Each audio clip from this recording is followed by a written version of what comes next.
Hello, everyone, and welcome. Hello, everyone, and Take welcome two.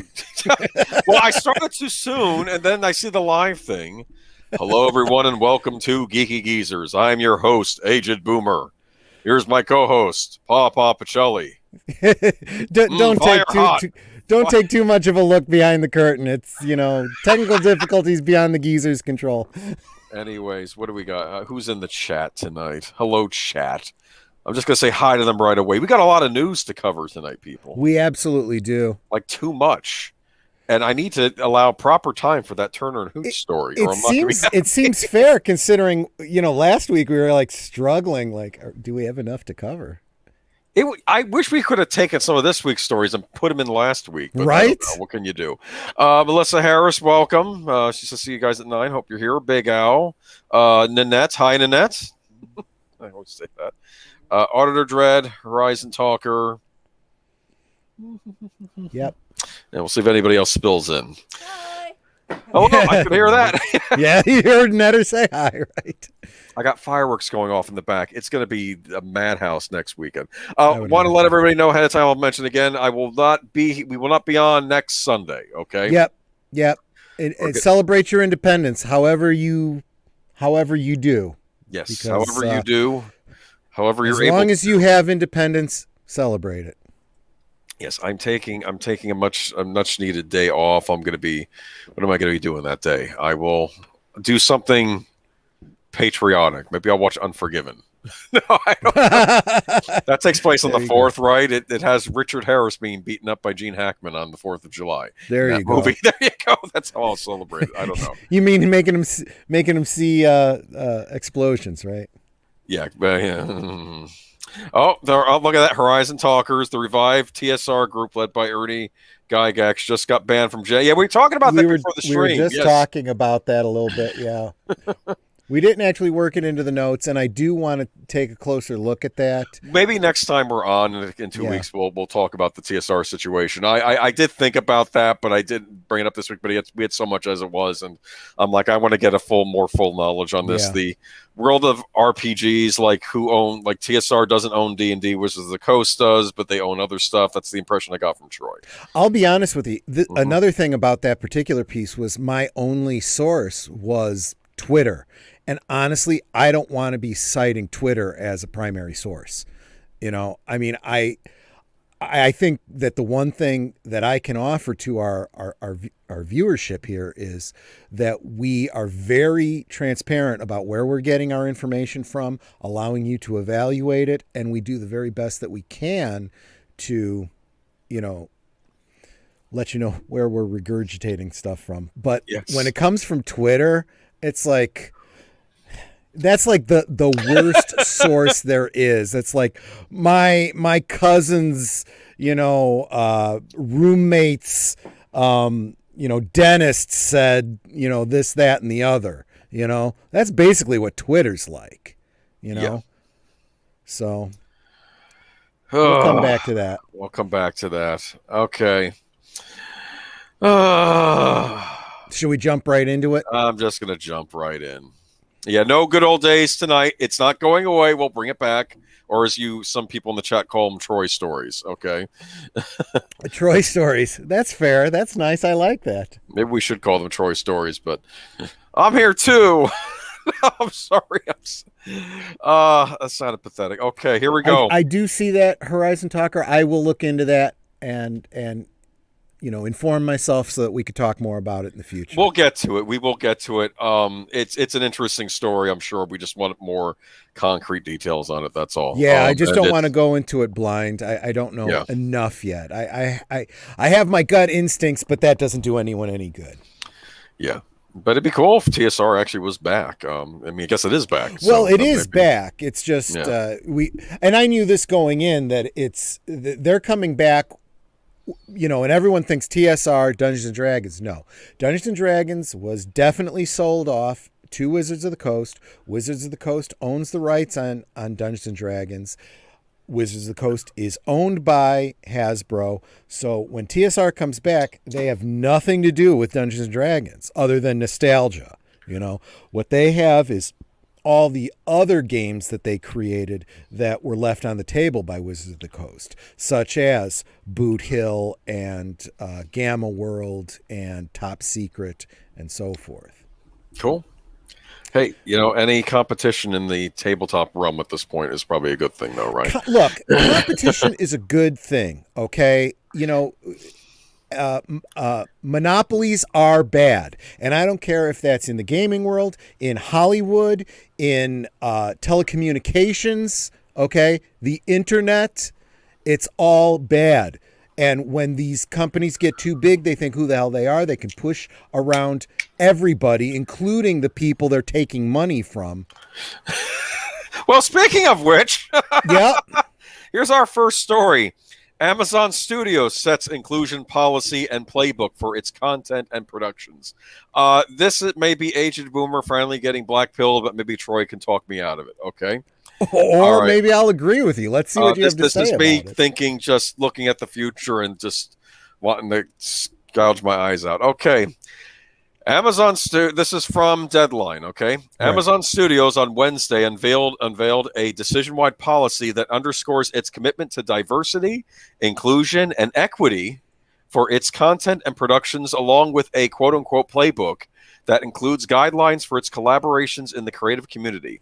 The policy covers 4 primary areas that offer actionable recommendations to continue to seek out storytelling that amplifies diverse voices throughout all aspects of the production process, developing stories and characters, hiring and production, reporting and documentation, and meeting goals. The policy includes specific goals for Amazon-based productions, including... This is almost reminding me of the whole Oscar thing. Yep. Okay, it absolutely is. And I'm actually wondering, is it just Amazon having policies like these? Well, we'll see. Go ahead and finish up what you were going to read. We can go through each one of them if you want. If you want to comment on each one of them again, or I'll just read them all through. Well, what I did want to point out is that, we're just kind of reporting on it. Midnight's Edge did an interview with Kamran Pasha about this. Mm-hmm. Very, very interesting. I highly recommend you all go and check that out. And one of the things Kamran said is he even made that analogy. He pointed out how similar this is to the Oscars and whatnot. But the Oscars was almost 6 months ago, and there is some clear things that are starting to change in Hollywood in regards to this. And it's like Amazon is kind of coming on the back end of this. The backlash against the Wokamon is really starting to affect Hollywood. And Amazon, we always talk about too big to fail. Sure, Amazon can do whatever the hell they want. They're pretty much a monopoly, but that's what Disney was saying, a year, 2 years ago. Okay, well, let me read each one of these, okay? And if you want to comment on each one as I go along, or we can just keep going. Maybe I'll comment. Okay. The policy includes specific goals for Amazon Studios-based productions, including, point 1, each film or series with a creative team of 3 or more people in above-the-line roles, directors, writers, producers, should ideally include a minimum of 30% women and 30% members of an underrepresented racial/ethnic group. This aspirational goal will increase to 50% by 2024. That really isn't a lot of time for that big of a percentage increase. Yeah. That's the first thing that popped out in my mind. And the thing that Kamran pointed out about this is one of the real problems that comes out is we are talking about people that are in the minority, not so much the women really, but if it's got to be a Middle Eastern Muslim, lesbian, how many of them are in the industry? Well, this brings us to that means points. that one person, that token person, and I use that not lightly, a token person to fill a slot is going to get all kinds of jobs and will be referenced on this movie and that movie and that movie and that movie because we need to fill that quota. Yeah.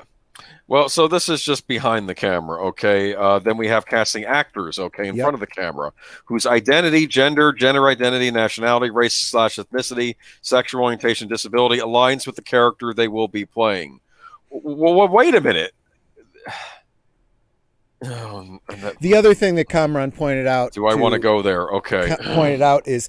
this is one of those things where you're not supposed to look too closely at it, because what you're going to start finding is not a lot is going to change in the films from what we see right now. And what's going to happen is you're going to see all those credits going by, and you're going to see a bunch of names in there that didn't actually do anything on the movie, but they're employed by Amazon in a warehouse somewhere. But they work for Amazon, and they were counted as the, gay representation. And that's how they'll cover their asses if anyone starts looking too closely. But the whole thing with the sexual orientation, the characters identify with sexual orientation. So does that mean a gay actor can only play a gay character? What you're going to find is everybody that wants a job with Amazon is going to go, "Oh, I'm bisexual. Oh, sure.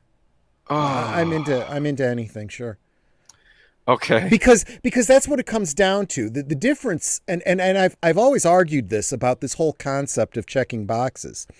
If you are black or white or Asian, dark skin, light skin, these are things that you can see. You can't really hide them. You are what you are. I can see it. I can see if you're a man. I can see if you're a woman. I can see these things, okay? If you're gay or straight, I can't see that. So if it becomes a criteria, this person has to be gay for this role, okay, prove to me they're gay. I don't believe you. Prove they're gay. Oh, no.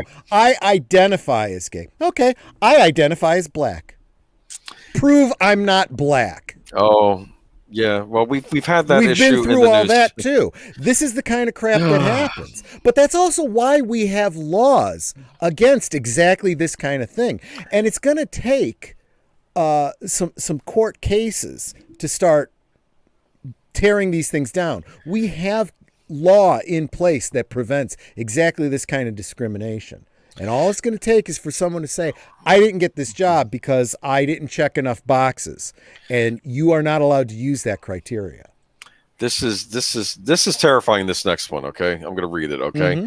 Aiming to include one character from each of the following categories in speaking roles, with minimum 50% of these to be women. LGBTQIA plus person with disability, and 3 regionally underrepresented race/ethnic/cultural groups. A single character can fulfill one or more of these identities. Right. So that's their out too. They're saying I can get one person that's all of these things, and that covers me. Let me just get through the rest. Otherwise, the math doesn't work out, and it's wow. Wait a minute. We've covered the check boxes by 150%. How did that happen? Well, that might be okay. Okay, never mind. Because it's we expect 110%. You gave us 150. Never mind. Okay. Yeah. Okay. Seeking at least 3 bids from vendors or suppliers on productions, one of which must be from a woman-owned business and one from a minority-owned business. Okay. Well, yeah. Equity. And that comes down to that now we can start having a conversation about what it means to be a minority-owned business. I mean, that's the same as that opens itself up to the same kind of corruption that exists in the casinos. Well, you got to be Native American to own a casino, but there's a lot of licensing that happens so that there's people involved that are in no way, shape, or form Native American. Okay. So I guess this is just you have to seek out these bids, okay? Because I'm about to say I don't think they're blocking bids from any minority or women-owned businesses. That would strike me as weird too. And in theory, they can keep going with whomever they want to, whoever the lowest bidder is. But we took bids from them. Oh, for the love of Pete! Okay, pay equity across casting, behind the camera, staff and crew, and for vendors and suppliers. There's that word again, equity. Okay. And there you go again. Are they going to be making as much as the head of Amazon? Probably I'm not. just saying, is every single lighting person going to make as much as the star of your movie? If not, fuck you and your equity. Probably not. It's that both lighting persons will make. I don't know. Which they probably should. You know what? Okay, let's go to the quote. Okay.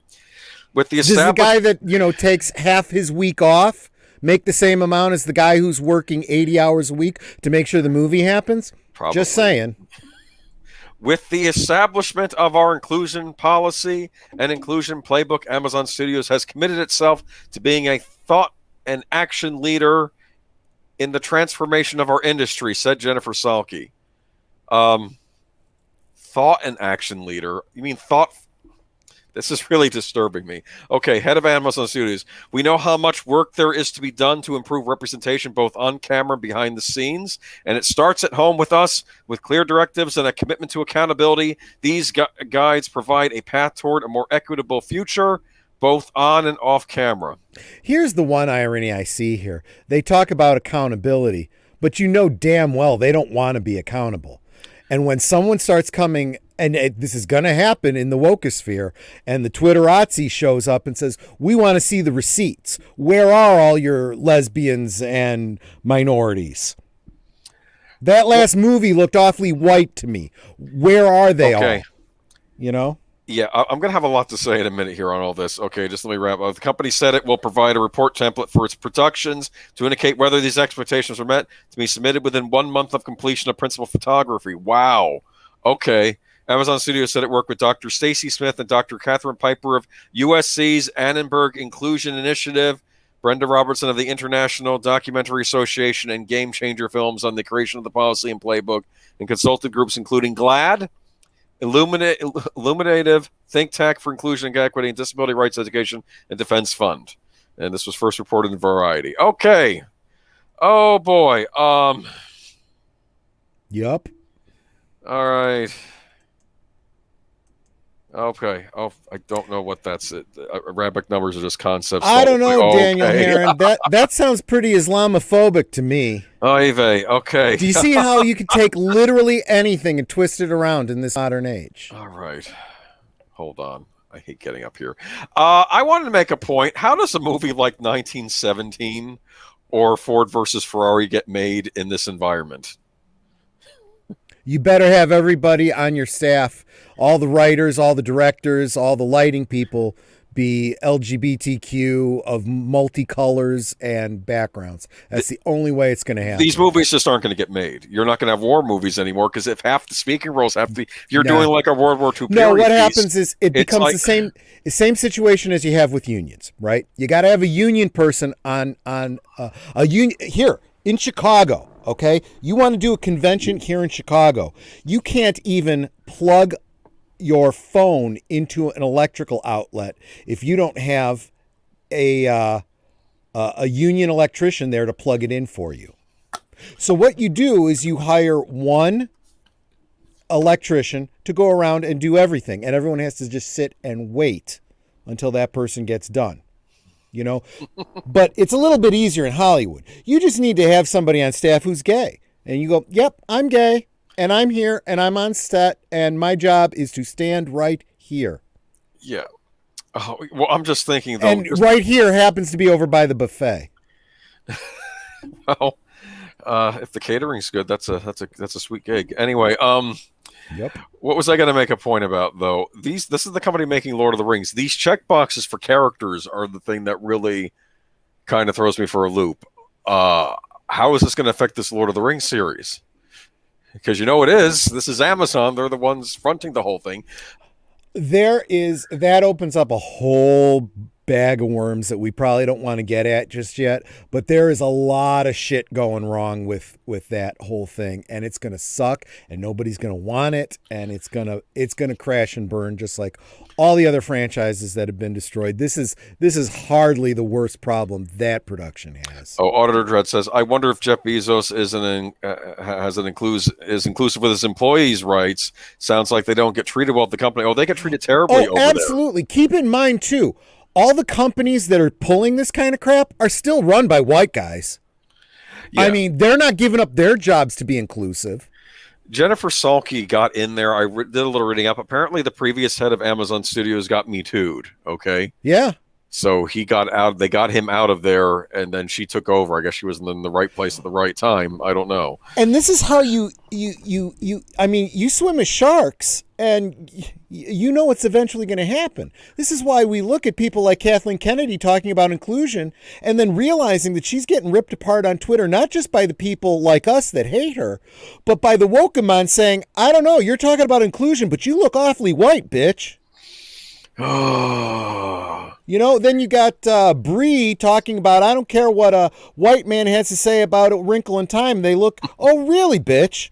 You look pretty white, Captain Marvel over there. Why don't you step down and let Monica Rambeau take over? Yeah, it's... You know, the people, when inclusion, in quotes, inclusion, when people of color should be in that position and a white person takes their place, steps in first, and then says, I don't care what a white man said. Oh, really?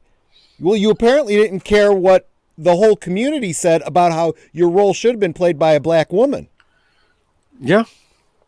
And that's not just about inclusion. That's about the way it should be because we love this character. Yeah, Monica Rambeau, yeah. So I see it all the time, and this kind of hypocrisy is freaking ridiculous. It's a veneer of virtue to cover over the people that really are the ists and the phobes. Yeah, I mean, what terrifies me though is the whole idea of the checklist. And there was a wonderful YouTube video. I posted it in your the fan strike back against the Star Wars group, your group there, where he writes that in the old days, Hollywood, like when Star Wars came out back then, Hollywood had a checklist, and it had one item on it for blockbusters, and that was fun. Mm-hmm. Okay. You check off fun, you're done, okay? Yeah. Nowadays, you have fun, and then you have all these other items on the list. Yeah. And he was also talking about the whole making things for a global audience and about fractured American identity. And, like, is there one movie nowadays that everyone can say they like? Nowadays, it's getting, I don't know. And this... There is another aspect to all of this, and that's that if you read through, and again... Boomer puts up the primary source, so go check it out. You can go through their list of criteria, and it's very clear and very obvious. They're not even hiding it. All of these things, all of these inclusion policies take precedent over good quality content. Yeah. And this is exactly the opposite of what everybody wants. I mean, even the people that talk about inclusion go, but I want to be entertained and I want good stories, first and foremost. I don't think Jennifer Salke knows what good content is. I'd like someone to ask her what her favorite movie is, or if she even has one. You know what I'm saying? Well, you know what Kathleen Kennedy said when someone asked her that, right? What did she say? I don't remember. It was some, art house piece or something like that. I'm looking it up. Like, oh, for fuck's sake. No, I'll do it. It's your show. I'll do it. Okay, well, look it up for me. But no, this is. I was telling Troy before the stream started. This is almost getting me black pill because I'm terrified that other movie studios are following similar rules right now. When you have all these checklists, this is really going to interfere with the creative process. Making movies is difficult. Okay. A lot can go wrong, and you're adding all these other criteria on top of everything. And again, certain stories aren't going to be able to get told. I like these period pieces I was talking about. I don't know. I don't get it. Did you find it? No, I didn't. Don't worry about it. Yeah. Anyway, okay. But Amazon Lord of the Rings going to wind up with Heimdall. Well, yeah, I don't know. That was Idris Elba was Heimdall. I know that was a thing. Back then, though, I wasn't getting all up in arms in it because I just figured, it's Thor. It's a comic book movie, and it's what I really hate about that was back when this all started. It was like, look, these guys are gods, right? They can take any form they want. Yeah. So it doesn't matter. And I bought into that. I'm like, okay, that's cool. I buy that. I'll tell you what, though, since this Loki show, They are no different from humans. They're just more powerful humans is all they are. They're not multi-dimensional creatures that can take any form they want. No, they threw all that shit out. Oh, Horizon Talker. Did you see the article wondering why all the soldiers in Save It Private Ryan's opening were men? I heard about that. And that one, in fairness, that one got slapped down pretty damn hard. Because everyone's like, because it's history, you dumbass. You know? No. Anyway, as far as Lord of the Rings going downhill franchise-wise, I consider the whole Amazon thing to be an interloper anyway. This isn't New Line's Lord of the Rings. This is some other thing, because I don't think it's related to New Line's Lord of the Rings, right? It's not. So it's their own thing. So I don't even think it's even you can't even really consider this connected to the Peter Jackson movies. Which is fine movies. For us to say, but and we'll talk about that, and in the industry people will talk about this, and real hardcore fans will talk about this. But your average moviegoer doesn't know the friggin' difference. Yeah, but, it's all Lord of the Rings. This is the same as Legolas and those guys that we saw that Peter Jackson did. It's the same movie, right? It's just a TV series version of that. Oh, it's a prequel? Okay, it's a prequel. No, this is completely unrelated. This is a completely different production company. I don't know. We'll see how these things do. The trouble is, people usually have Amazon Prime subscriptions for the other benefits, like the shipping options and everything else, right? Yeah, so it's just, I don't know. I'm always surprised to find out that some movie that we're doing a rewatch on is available on Amazon. It's like, oh, I guess I could just watch it on Amazon. I don't need to whatever. You know what I was thinking? This Amazon news will make people take up reading again. I'm sorry. I know. Our movie's done. It's Amazon Studios, granted. So it's not, I mean, let's be blunt. Have any of us really paid attention to Amazon Studios? But I just have that worry that the other Hollywood studios also have similar measurements in play, Yeah, and now this isn't specifically about the Amazon thing, but the whole Hollywood thing in general related to this. Yeah, comedian podcaster Joe Rogan slams Hollywood actors claiming that their insecurities lead them to push woke agendas in order to land acting gigs. I'll be blunt. I think it's in a lot of the entertainment industries, not just acting. This is one of those things where you hear it and you're like, yep, nobody's surprised by this. This is not a shock. But I like hearing him talk about it because you know what I'm noticing? We're having more mainstream types start talking about this stuff now. Yeah. Which maybe that's a positive sign. I don't know. Comedian, actor, former UFC fighter, and podcaster Joe Rogan has recently shared his opinion about Hollywood's actors, believing that the reason behind their left-leaning policies lies behind their own insecurities and fear of rejection. Rogan particularly believes that most Hollywood actors tend to blindly push left-leaning policies in order to land acting roles, sharing some of his own experiences as an actor. I've been wondering this myself, how many of these are true believers or maybe they just don't absolutely. care, Kamran Pasha has said, based on personal experience, he knows full well that they'll be in a boardroom and everyone will be hitting all the talking points. But then at the party, it's like, yeah, whatever. I just say what I have to say because I have to say it. But, who really believes that shit? That's how these people are. They are. And if I told you a bunch of Hollywood elitists are fake and lying and don't believe the things they say, would anyone be shocked by that? I imagine that meme of Fry from Futurama. I'm shocked, I tell you. Well, not that shocked.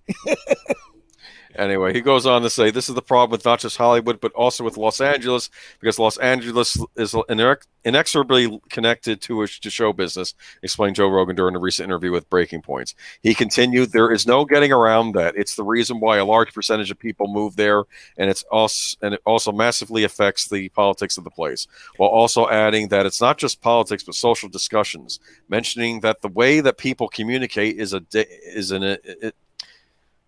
mentioning that the way people communicate is in a disingenuous manner. Yeah.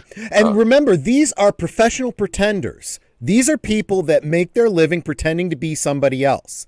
It has pervaded their culture so much that they don't know how to be genuine. So when the general audience is, pretty much, I am what you see is what you get, they don't understand that. They can't comprehend that. They assume that, everyone that they look at is a veneer, and behind that, everyone is as ugly as they are. That's just how these people think. Oh, that reminds me. I used to listen to the show called Wiretap, and there was this segment where this woman was talking about going to a weekend thing where people got together and were just honest with each other in a round table, right? It was called Radical Honesty, right? And she said that, oh, I spend too much or whatever, and they all started calling her liars because all the rest of them were confessing to horrible things. Like one person made out with their cat, and another person got into an argument with their friend and threw them out of the car, and then a truck hit the friend, and then it was ruled as an accident, but the friend actually admitted, oh, I murdered this person, and everyone was figuring, oh, we're all these horrible people doing terrible things to each other, and you were lying just because you spend too much when you shop or something, or it's Horizon Talker points out that politicians are the same way. Yes, they are. Politicians are also professional pretenders. In fact, I remember when Ronald Reagan was running for president, my grandmother specifically said, he'll be perfect. What better politician is there than an actor? Yeah, it's and it's like David. I forget his full name, but he goes by his YouTube channel is Viva Fry. He's an attorney, and he says that it's projection through confession. What you hear people claiming about other people, these kinds of people, you better believe they're confessing to being that way. If they're calling everybody an istophobe, it's because because they absolutely are istophobes, and they cannot conceive of other people not being that way. So when you hear these Wokemon all saying that all humans are evil, that's because they know they are, and they assume everyone else is. Like they maybe attended fancy schools that didn't allow certain people into their schools, and we've got to stop using fossil fuels. And I'm going to go take my private jet to a symposium to talk about how we got to stop doing this. Yeah, exactly. Okay. But anyway, I do want to read a little bit more from this. The way the system works is you go there and then you go into a room and someone would come up in there and say, hey, Mark, tell us a little bit about yourself. Where'd you move from? Rogan Illustrated adding, and there's a smugness to it and a weirdness to it because they've got power over you. And you're in this non-natural environment with these smug people that have this massive amount of power over you. And it shapes the way people communicate, the podcaster further explained. Yep. Okay. I've been in rooms where they'll discuss politics, like right away, the UFC broadcaster said, and you see people bend to whichever way the wind is blowing. Like, what do I have to say? I think it's about time we had a woman president. Like they'll say shit, they don't have opinions. Interesting. Yeah. Okay. Well, and this is the difference between, the fakers and the people who are genuine. I've been saying all my life, I would love to see a female president. However, that doesn't mean I'm just going to vote for any woman, right? Yeah. Just because I would not vote for just any man either, okay? I mean, I didn't vote for either of the Clintons, and it had nothing to do with their gender, okay? Just saying, okay? But I'll tell you what, if that governor from Alaska was running for president, I probably would have voted for her. Condoleezza Rice, I would have voted for her. She's both a woman and black. You're canceled. You're voting for the wrong. No, I'm kidding. That's very interesting, right? You're canceled wanting to vote for a black woman for president. Exactly. Well, it's the ideology. It's not the color of the skin. You know? They try to make it about that, but Zootopia's here. Hi, everybody. Welcome, Zootopia. Good to see you. Zootopia, I would love to know about that icon. Is that you as a little boy sitting on Spider-Man's lap? And where was that? That is an incredibly cool picture. I'll try to ask him. He's been on Daniel's streams a couple times. I've got my own Spider-Man story. When I was a kid, there was the local mall. My mom took me to the local mall where someone was doing a promotion for Marvel Comics dressed as Spider-Man, signing autographs, and you would get a free record book. We did a good old days about those. Yeah, I remember the Spider-Man. Yeah, and I actually got two. For whatever reason, I had picked up one that was Fantastic Four, and I'm like, oh, it's not Spider-Man. He goes, oh, you can have a Spider-Man one too, and he hands me a Spider-Man one too, and he signed it for me, and I thought that was so cool. So I was wondering if it was a similar kind of story. that he had. Spider-Man, we'll Spider-Man. Remember when I used to be able to like Spider-Man? The good old. Anyway, I'm sorry. I still like Spider-Man. Before they cloned him and sold his soul to the devil and killed him off. And apparently they've killed him off now. Yeah, Daniel was telling me about that. Okay. Anything else to say about this? I thought it was an interesting Joe Rogan article, right? Yeah, absolutely. Okay. Netflix strikes deal with filmmaker Steven Spielberg. Yeah. What?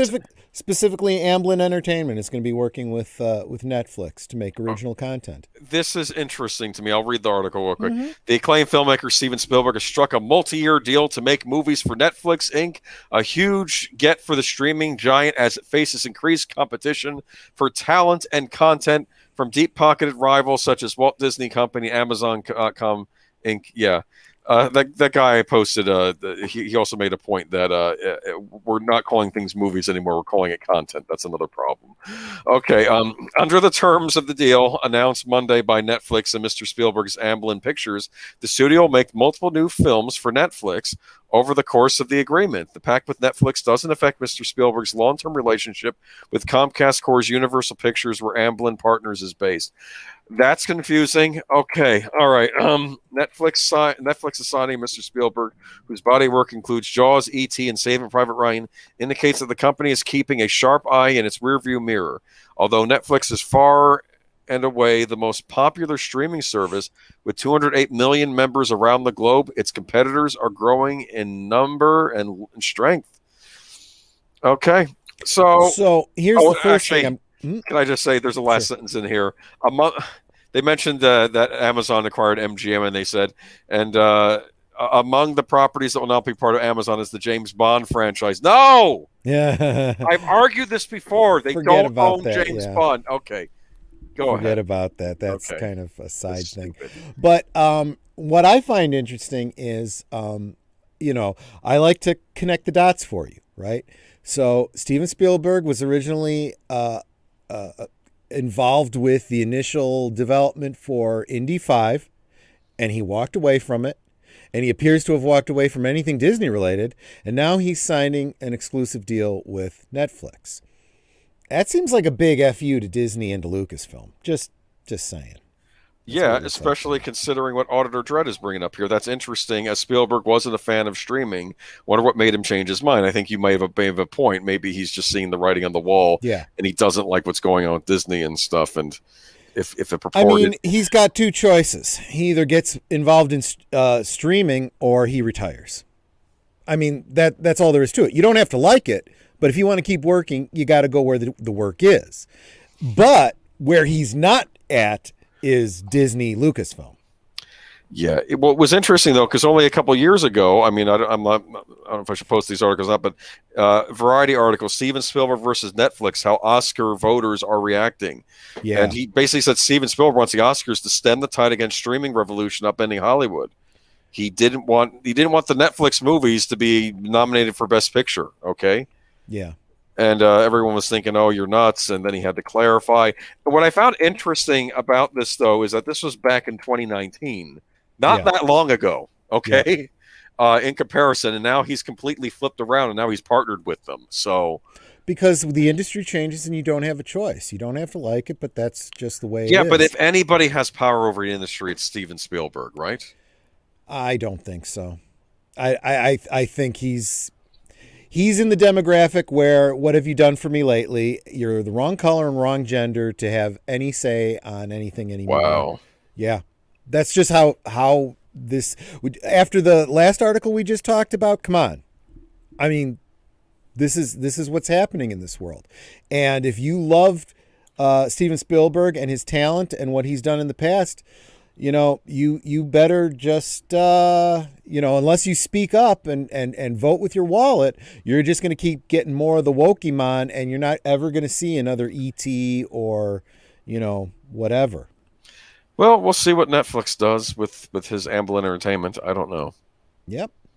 Oh, Zatopi answered your question. He says, my mom told me to wear my Spider-Man shirt that day, but didn't tell me why. It was a huge surprise for me. Unfortunately, when I asked him to shoot his webs, he was out of web fluid. That's awesome. No, that's a funny thing, because that was always a thing, I think, even in the comics writer. In the Spider-Man game for the Genesis, you had to take photos of things when you're fighting the boss or fighting bad guys to Yeah. sell to the Daily Bugle, so you'd have money for your actual game character to refill his web fluid. Yep. Okay, which I thought Yep. was a little clever. Yeah, that does.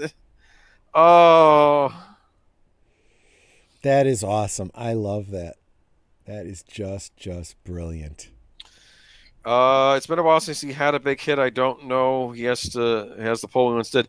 Well, the last thing I think he did was Ready Player One, right? Yeah.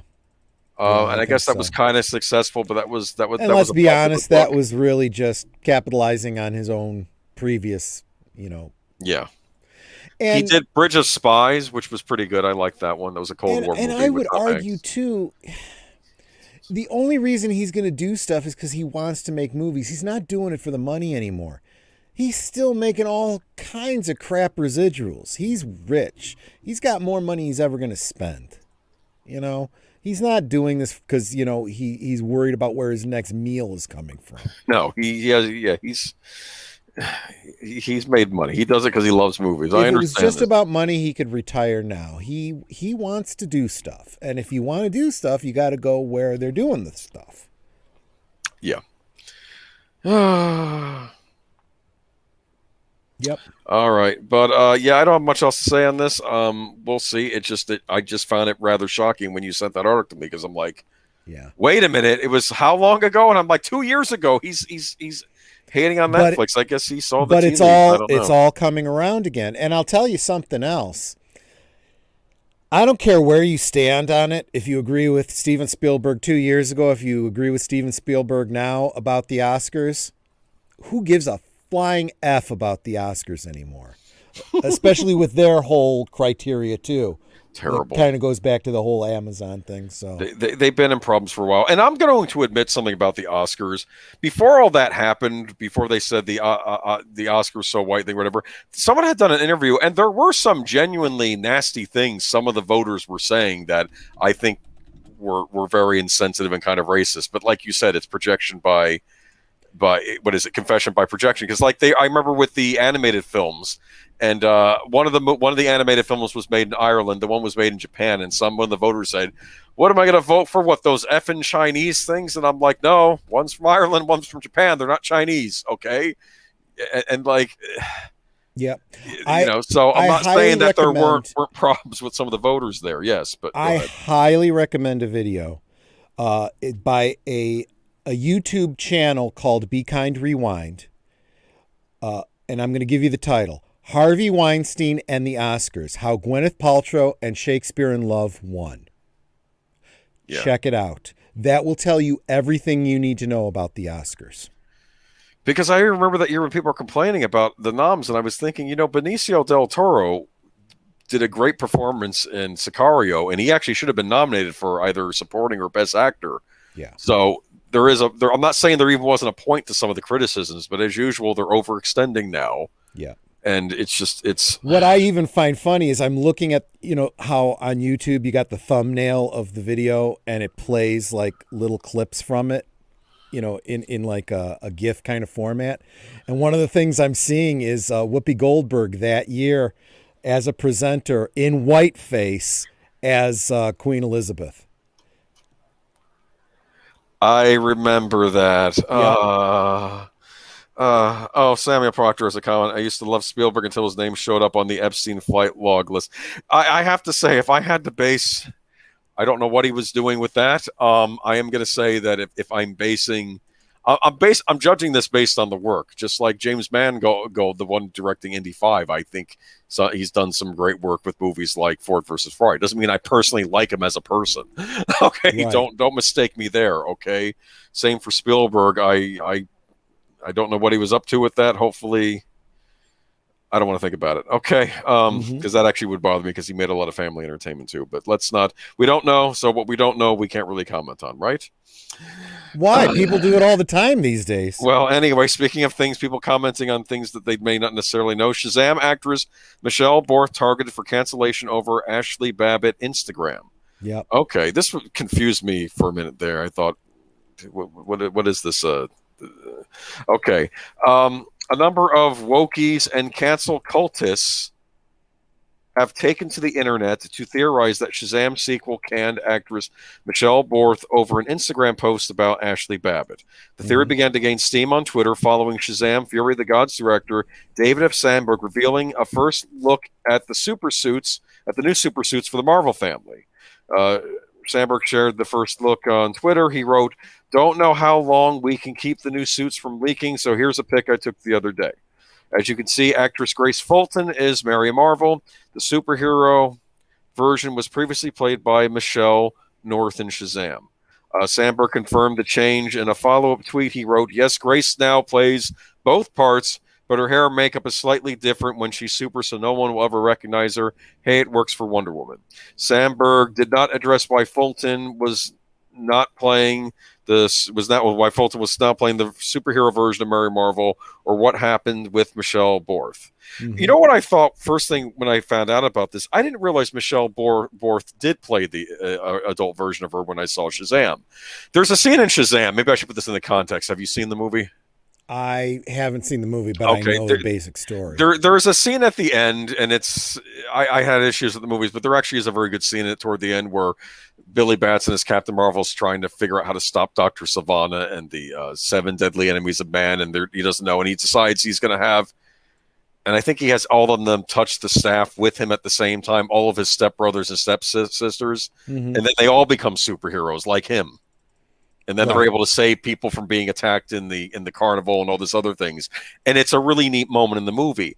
Sure. And I thought, because the one playing Mary Marvel in the movie was like an older teenager, I think like 17 or 18 in the movie, I actually thought she was also playing the adult version of the character. I didn't realize Michelle Borth was playing her. So I guess they just look similar, okay? Michelle Borth, some of you may know her. She played the evil queen on Once Upon a Time, from the Snow White fairy tale. Oh yeah, the show Once Upon a Time. A very attractive actress, if I have to say that out loud. Okay, I had a bit of a. You know what it was when I was watching Once Upon a Time? I used to say, "I know she's evil, but she's so hot." That's what I said. But that's anyway. Okay. Sandberg did not. Okay, so nevertheless, Wokies and cancel cultists on Twitter took up the theory that Borth was fired due to an Instagram post about Air Force veteran Ashley Babbitt, who was shot and killed by U.S. Capitol Police on January 6th. Borth posted an image that reads, "I don't know your name. I don't know anything about you. Were you a mother, a sister, a spouse? I know your life mattered despite our striking difference of opinions." So I want to make a point in this post. She's not even saying she agreed with the protest. She's just saying she didn't think the woman deserved to be killed. I understand that. Okay, that's a perfectly reasonable opinion. It continued, "I know you are loved and will never be forgotten. I don't know who." Okay. Yeah. "I don't know who you are, and yet my heart." But for those of you who don't know who Ashley Babbitt was, yes. Air Force veteran, awarded the Global War on Terrorism Expeditionary Medal and the Iraq Campaign Medal. Gunned down in the Capitol. She was unarmed. Yep. Her only crime that you can argue was trespassing. Yeah.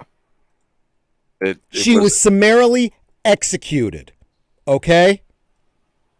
Yeah. You don't see any riots about this. You don't see anyone talking about it. In fact, they have not even publicly identified the person who shot her.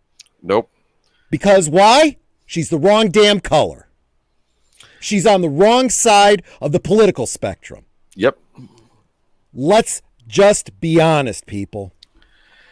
Now, this, I don't know. For starters, we're just learning of this comment now, and I don't believe that this is a controversial comment because she's just saying she felt bad the person got killed. Okay. All right. Yeah, she wasn't even as verbose about it as I just was. Yes. Okay. This reminds me of the Gal Gadot season thing a few weeks ago with the whole, this is a nothing burger, okay? But here's another follow-up article about Shazam star Grace Fulton celebrates dual role in Fury of the Gods. Christmas came early for a lot of DC fans when Shazam director David F. Sandberg took to social media yesterday and finally unveiled the first official look at the Shazam's family donning their new improved suits. But the biggest part came out that the fact that the actress Michelle Borth has apparently been booted out of Shazam Fury of the Gods and replaced by Grace Fulton, who will now portray both Mary Bromfeld and her superhero alter ego, Mary Marvel. I don't like that term booted out. No one's saying she's been booted out. No one's saying she's been fired. It's the same. It's the same way they spun the Gina Carano thing, that she got fired. They just didn't renew her contract. It's not the same thing. No, but Disney's thing, like Warner Media has not released a statement because of her controversial comments. We have decided not to renew her. Very different from what Disney did. Nothing like that here. Which makes me speculate, and you may disagree with me on this, but hear me out. I think that this is the SJW is trying to get you and I riled up and start saying Warner Brothers fired this woman for these controversial comments about Ashley Babbitt. I think that Warner Brothers, I think that this is a creative decision. Grace Fulton is now 24 years old, okay? Mm-hmm. When these kids become their superior alter egos, they're actually becoming the adult versions of themselves. The actress playing Mary Marvel is now an adult. Okay, she's 24, and I'll say this: Michelle Borth looks similar to her. So good on Michelle Borth for being 42 and looking like this younger woman, just a little more mature. Okay, yeah, but that's why I think they're doing it. They said they had a contract with Michelle Borth to be in other DC movies. It's possible that they have plans for her in other DC movies where she's just not having a bit part as the adult Mary Marvel, where she says like 2 words and then she's off the screen again. You know what I mean? She wasn't in the movie that long in the first Shazam. My theory. Maybe you have a different opinion. No, well, this is what I said in the green room, that I might hear your opinion and, possibly agree with you. One thing that I was thinking, even before you said that, but I had been thinking about the basic concept, is there was, your theory might be sound about them being adult versions of themselves when they go through this transformation, and I never really thought much about that until the Elseworld comic Kingdom Come, which shows Billy Batson as an adult. And he looks like Captain Marvel, just without the uniform, because he's an adult. And then when he finally becomes Captain Marvel, the only difference is he's now changed clothes. Exactly. That's it, And that's what I figured. If that's the case, then sure, I don't necessarily see a problem with the thing. But I'll tell you something. Mm-hmm. You might absolutely be right. The Wokamon are coming out trying to make hay while the sun shines and taking advantage of a situation. And if that's the case, I would argue that Warner Brothers' silence on it is a problem, because by being silent on it, they basically, by not getting involved, kind of feeding into it. There could be something else going on too. I've been often wondering lately how many of these woke mob types are actually coming from within these companies, and that maybe someone in the company has it in for Michelle Borth and is trying to stir up crap. Okay, because didn't this happen like right away? And I don't know, because I don't think that it's the director. I don't think the director said, "Oh, we're not going to cast her." She said, "I don't think that's what happened." I think it could be this young actress is now mature enough. We can, like Horizon Dog was saying, we can doll her up, make her look a little older than she is, because she's already 24. Okay, that's an adult. That could be the case, but the other possibility, and this is another thing that the folks over at Midnight's Edge pointed out, a lot of these wokies that are doing this, if you dig into Twitter and whatnot, it's a bunch of kids. We're talking 13, 14-year-old kids doing this shit. I am not being hyperbolic to say this is this is history repeating itself from the witch hunts in Salem. A bunch of kids shooting off accusations, getting the adults all riled up, and people losing their heads because of some brat kids shooting off their mouths. Yeah, that's possible too. It's just, I like the Horizon Dog. If I was Warner Brothers, the financial place they're in, I'd save on the extra actor. Oh, that could be it too. I don't know. That's sad. But I thought that part of Kingdom Come was a fast. Yeah, no, absolutely. I didn't want to get off on a tangent. Sorry, what was going on in that. But yes, I mean, that was the first time I ever considered, he's not turning into a completely different person. He is turning into an adult version of himself. But that, again, that kind of, to me, underscores one of the problems that I had with that movie was, where's the wisdom of Solomon? If nothing else, his becoming an adult should bring with it wisdom. Okay? Yeah, well, that's a good point. If it doesn't, then you have Tom Hanks in Big, which is a joke. Well, maybe by the end of the movie, when he has the wisdom to get his family to touch the staff, maybe that was something smart he did. But it should not. It should not. That's clever. That's not wisdom. You know what? You got a point. I'm not saying that movie was perfect. Okay. No. I get what you're saying. I'm just harping on a point that I'm saying though that my one criticism, that my one thing I will praise that movie though was for having all the kids become superheroes. I thought that was good. Not just it being Mary Marvel and his the disabled kid, having all of them become it. I thought that was they all were like these idealized versions of themselves, saying yes, you can be you can be your perfect self, and I like that. I thought that was a good message, and I like the fact that you can't bitch about wokeness in that, because it's actually the story. That is one of those times when they're actually doing. All they have to do is just put on screen what was in the comics, and you're good.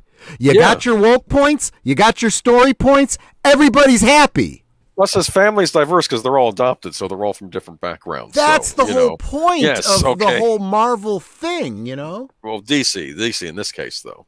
Oh, Captain Marvel. Captain Marvel. That's what I'm sorry. I'm sorry. I fell into the trap anyway, but.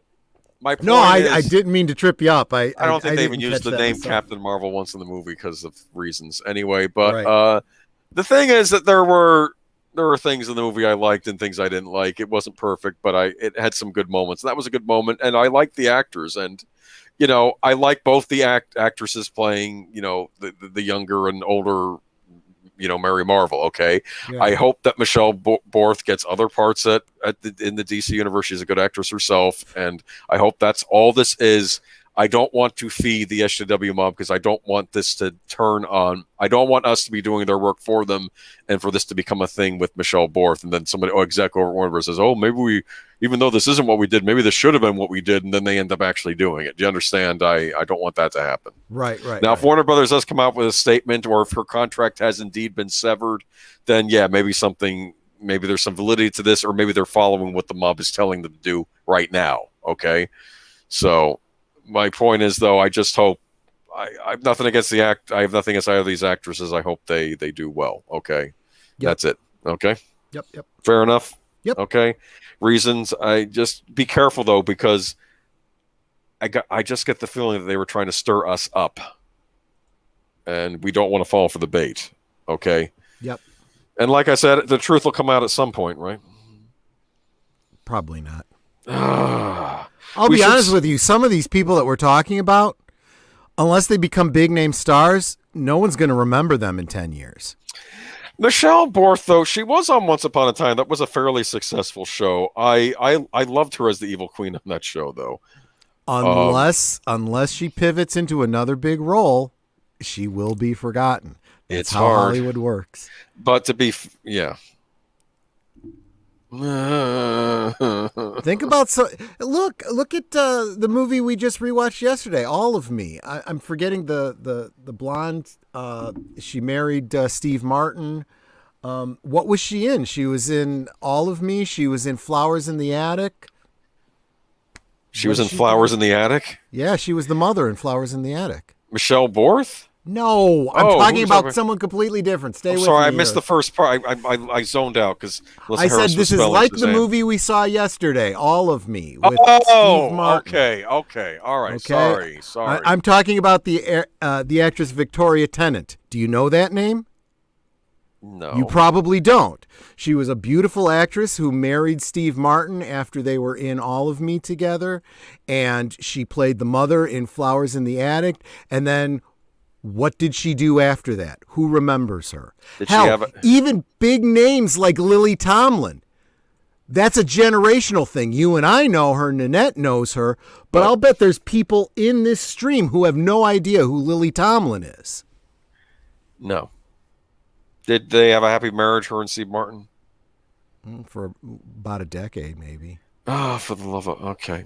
All right. Moving on. Warner Brothers shuffles fall release deck with Dune, Cry, Macho, and The Many Saints of Newark. Okay. Oddly enough, the only reason that I think this is even noteworthy is how it does or does not affect Dune. To be honest with you, I think it's noteworthy in that these are all three of these are movies I'm interested in seeing. Dune, I'm a little trepidatious of, but I do like the director, so I'm going to keep my fingers crossed that they won't mess it up. Okay, he is a good director. They did pick the right director for it, but we'll see if anything else goes wrong. Jason Momoa is also in it, though. I would argue this is still shake up from 2020. Release schedules and everything. It's still a challenge for these studios.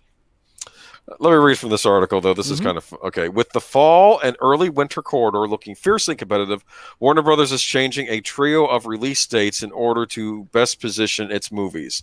All of them will go day and date on HBO Max for the first 31 days with theatrical. With MGM United Artists releasing 007 No Time to Die on October 8th. Oh, wow, finally.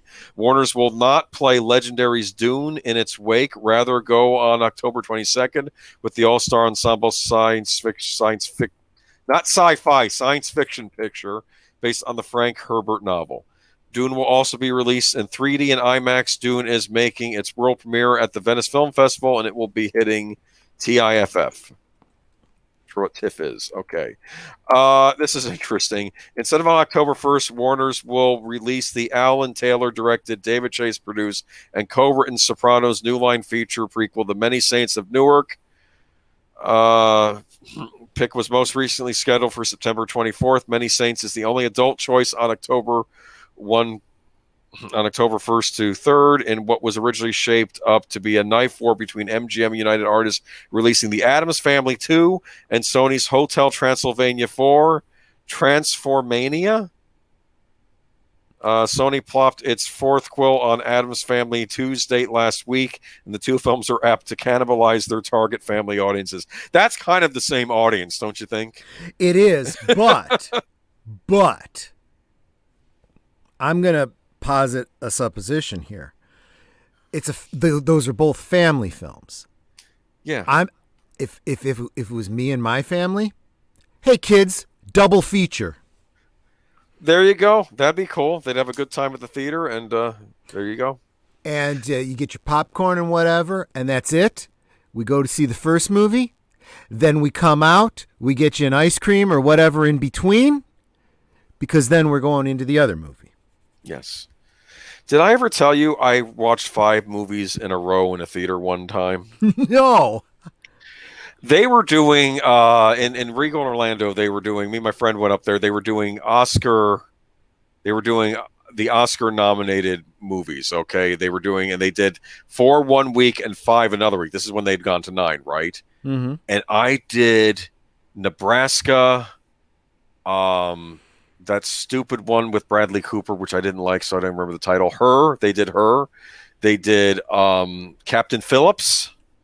They did what was the name of that movie? The one with the Gravity with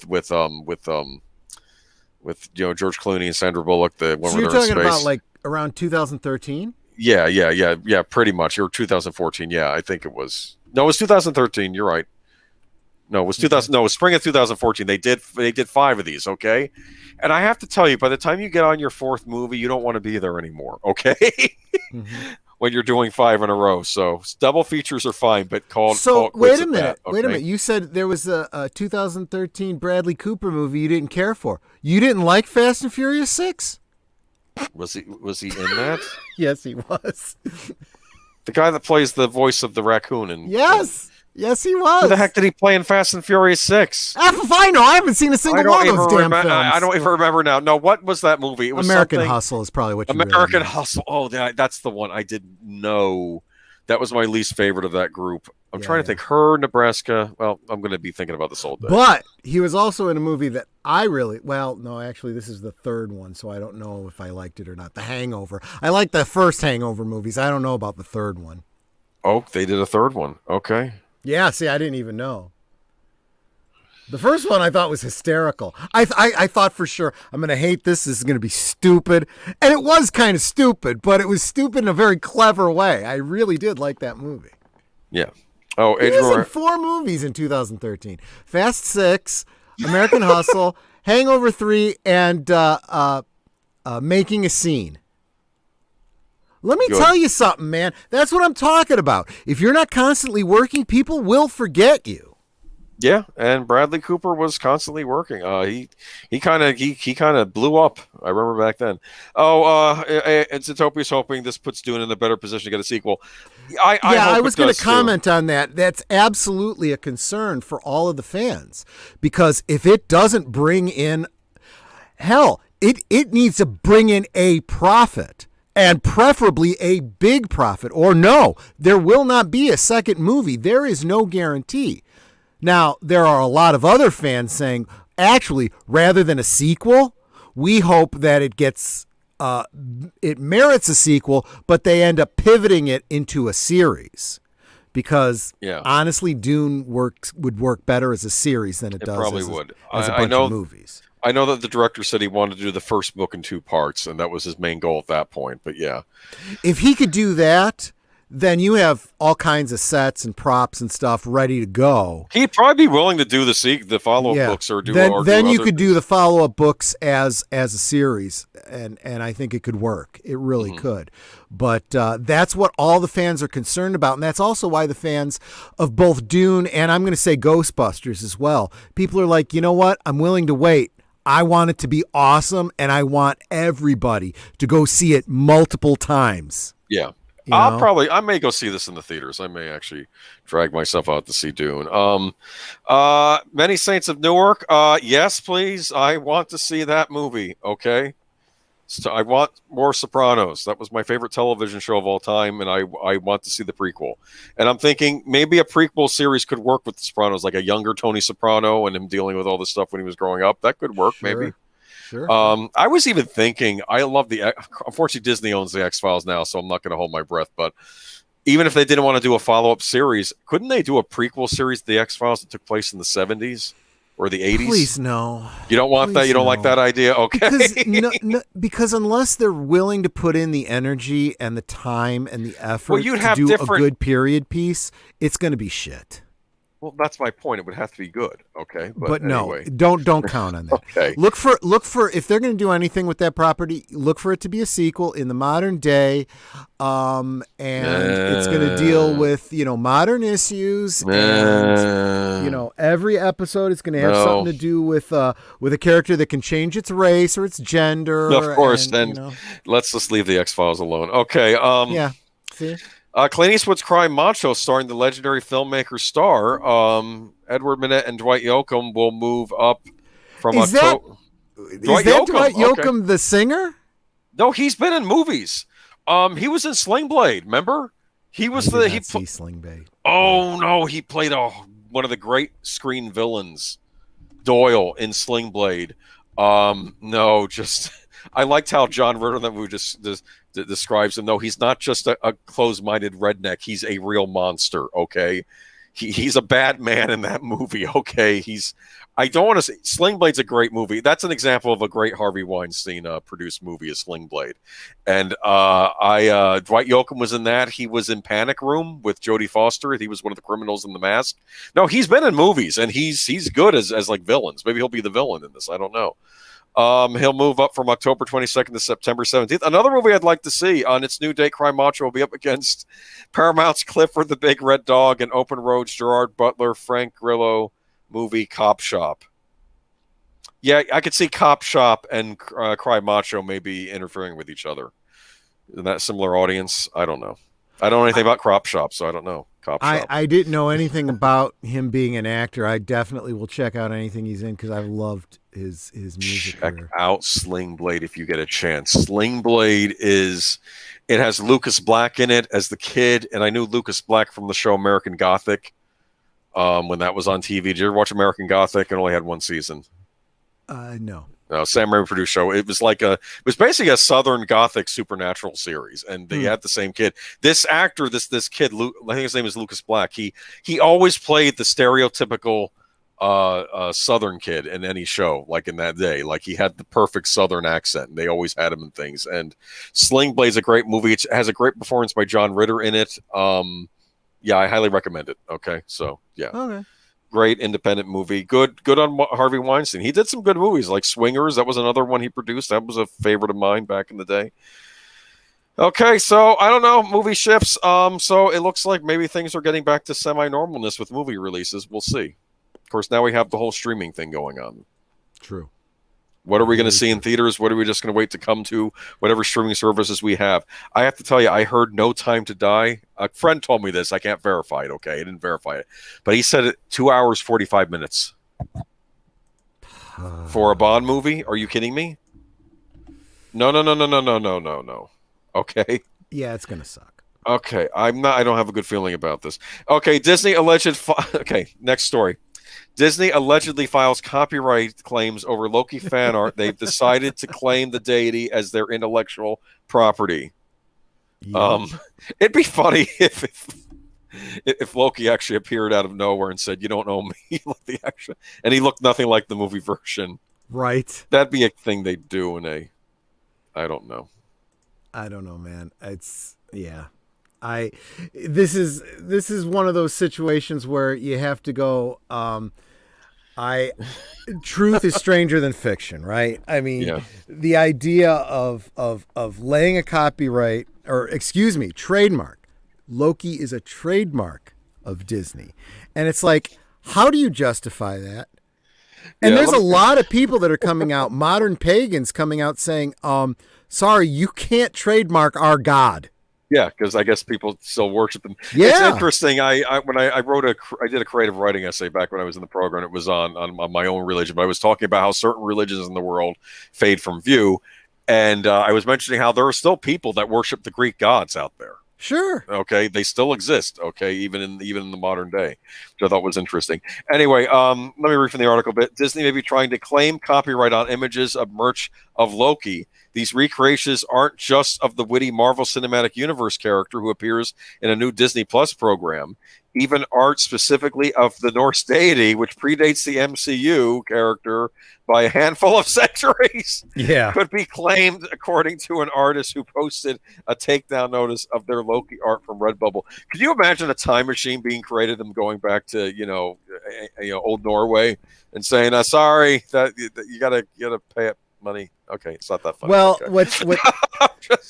My understanding is the shirt that actually did it was somebody put out a shirt that said "Low Key Loki," okay, like LOWKEY, LOW-KEY, Loki, LOKI, which is funny, right? It's, in fact, I think there's even been a picture of what's that kid's name that plays the character? What's that Brit's name that plays Loki? Oh, Tom Hiddleston? Tom Hiddleston, yeah, wearing the shirt. And it's like, oh, no, copy, trademark. Oh, it's like, you can't trademark the name Loki. You can't do it. You can't trademark Zeus. You can't trademark, actually, you can't even trademark Dracula. You can't. Oh. You can create a film or a story and do certain things that make it your own and copyright it, but you cannot trademark something that's in the public domain. You just can't do it. Apparently, though, Sherlock Holmes still has some strings attached to it, which I thought was interesting. I thought he was also public domain, but apparently, in literary and there's a lot of weird stuff too with Lovecraft and stuff like that, and it all has to do with the history of. Basically, you got to dig into some really deep weeds with the intellectual property law and international, because it could be public domain in England, but thank you, Jimmy Carter, and Mickey Mouse, it's illegal in the United States, which is freaking ridiculous. Yeah, because I found this out because there's this game series called Phoenix Wright Ace Attorney, where it's a game where you play a lawyer, okay? But then they're doing a version now that takes place in the 1800s in Victorian England, right? Sure. Or whatever. And you're playing, I guess, an ancestor of Phoenix Wright Ace Attorney, or it's basically it's the same scenario, but it takes place in Victorian London. And there's someone who helps you out on the cases, and his name is Sherlock Sholmes. And I'm like, what? And apparently in the Japanese version, he's just called Sherlock Holmes. But when they brought it out over here, they have to change his name because I guess there's some Doyle state. I don't know. So apparently there are still things. Anyway, though, but back to the article. Redbubble platform, which allows artists to sell their work on stickers, T-shirts, coffee mugs, and other items. Send an email to Twitter user Your Boswell, letting them know that a design they had uploaded was being removed from the platform because it may contain material that violates someone's rights. The owner of these rights has provided us with guidance describing the type of content they consider infringing that should be removed from the marketplace. The email continues. In most cases, this means that the rights holder did not specifically identify your work removal, but that Redbubble has detected potential similarity between your removed work and one or more words, phrases, or images included in the rights holder's removal guidance. The rights holder in this case is dictated to be the Disney Enterprises, Inc. The art in question is green lettering saying that Loki, which is titled Loki. Okay. This is causing some online to worry, as Loki is not just a character created by Disney or Marvel, but also a centuries-old deity still worshipped in the modern day. You know what this is reminding me of? Harlan Ellison had this wonderful video up once on YouTube, right? Because he was doing videos toward the end of before he died, right? And Harlan Ellison, he had this comic book, right? And he says, look at this comic book. Walt Disney's The Three Musketeers. What is wrong with this title? Yeah. He did not write The Three Musketeers. It was Alexander Dumas. Okay. Although that is where it comes down, right? If you do a film or a cartoon or whatever, it is your version, okay, of The Three Musketeers. You have every right to call it Disney's The Three Musketeers. So you can have Francis Ford Coppola's version of that Bram doesn't Stoker's mean that you get to trademark, D'Artagnan, okay? That just means this depiction of D'Artagnan played by this actor, drawn by this artist in this style, that you can trademark. You cannot trademark D'Artagnan. And here it does seem like that's what they're trying to do with Loki. I gave you the listing for the trademark, and I mean, part of it makes sense. Comic books, printed periodicals, the stories published by Marvel Comics. But one of the other things it lists is specifically the word mark Loki in capital letters in a serif font. You can't do that. A simple word name specifically with, that generic specification cannot be trademarked. Loki is the name of a public domain entity. You cannot trademark that and say, but if it's all in capitals and it's done in Times New Roman, then we own the... No, you can't do that. That would be like if they created a character named Troy Pacelli and put him in a movie and said, but if I put Troy Pacelli in all caps and do it in this font, we own the trademark. Yeah, no, you don't get to do that. Oh, my goodness. McDonald's has found that out the hard way numerous times. Oh, yeah. Oh, don't bring up. That reminds me of the movie I saw about McDonald's. Anyway, I'm going to call... Zootopia said, I'm looking forward to watching Troy Pacelli's Basic Instinct. See, that's funny because I would never do that. It's a perfect movie the way it is. Oh, we did Basic Instinct the other night on Soundtracks of Birdman. That was a good stream. I had actually forgotten how good a movie it was. All I remembered was the things a 13-year-old boy remembers about that movie. Of course. But after watching it again through the eyes of an adult, I was like, oh, this is a good movie. It's actually a pretty smart movie. I enjoyed it. I wish they had done... Well, I guess they did do other movies in that style. Anyway, okay. I do like the quote though from Soft Thors. He goes, oh for fuck's sake, ridiculous. So not even a mythology Loki is allowed because Disney owns that too. Apparently, I hate that company so much. It's ridiculous that I enjoy their movies and series so much. I hate them. That's kind of how we feel about Disney, right? I think that sums it up. Okay. There's been an update though, and reached out for comment. Redbubble told Daily Dot in a statement that the removal of the design was an error and that it has been reinstated. So it's possible Redbubble made the mistake, or someone at Disney didn't like the heat or something, and they just let it go. I don't know. Okay, so Horizon Talker makes a point, and I'd like to speak to that. He says, "Far be it from me to defend Disney or Redbubble here, but the shirt that got claimed was a direct copy of a T-shirt that pre-exists it in the comics. Someone thought that was enough. No, it is not enough. That is the problem. Disney and Redbubble can believe that all they want. That kind of stuff has been shot down in court time and time and time again. That's not enough. If you take that phrase, low-key Loki, and trademark it, you can do that if you want, but there is no indication they have done that. Therefore, they cannot shut somebody down. Yeah. No, I think you're right. And we also have to be cognizant of the difference between copyright and trademark. Okay? Copyright is the word for word story that I did, or the exact reproduction of my artwork. Okay? That is not the same as trademarking a character or a name or a phrase. Look, Horizon Talker says Peter Pan is an example. He's copyrighted in England, still public domain here. Yeah, this is getting to be a bigger and bigger problem. International law has got to get these things squared away, especially when the internet is involved and VPNs and all this kind of stuff. You know, I'm sorry, but if it's public domain in one country, it needs to be public domain in all countries. Yeah. Because I can write whatever I want using, the Peter Pan character in one country and publish it, but you can't read it in England. That's the stupidest bullshit I've ever heard. Yeah, the Peter Pan though, I on some level though, I will say this: I do kind of want that hospital to still get the money though. Yeah. So I don't. Apparently, they still have some rights.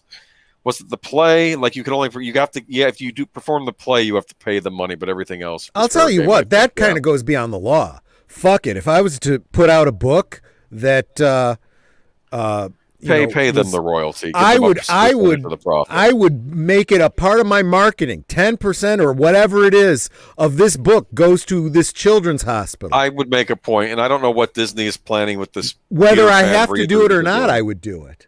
Yeah. And I think Disney should do the same. Maybe someone can put some pressure on them. It'll help kids of all varieties. Okay. Disney has no soul anymore. Yeah, they're not good. Apparently, though, Loki.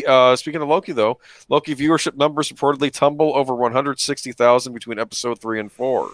And that's the kind of pressure we're talking about. I mean, they're taking pressure. They are, because the fans say what they want. They get a bunch of shit about it. The fans stop watching. Disney loses money. What do we say? Get woke, go broke. And it's not just, when we say get woke, we're not just talking about, woke messaging. We're talking about something far more insidious. We're talking about this gaslighting that they do of their fans. You need to like this. If you don't like it, you're an istinophobe. And we're going to change what istinophobe means to suit our needs on a daily frickin' basis. And you can never defend yourself, and you can never apologize, because we will always twist it. They are literally the modern physical real world incarnation of the devil. Are you thinking of like Pablo Hidalgo, how he was treating the fans and all that? That's one example, sure. Not much in this article. I'm just going to read a paragraph. Marvel Studios' most recent Disney Plus series, Loki, is seeing fans abandon the show in large numbers, with data company Samba TV reporting viewership has declined over 100,000 viewers between first and third episodes. That could also mean this: people for watching it just didn't like it.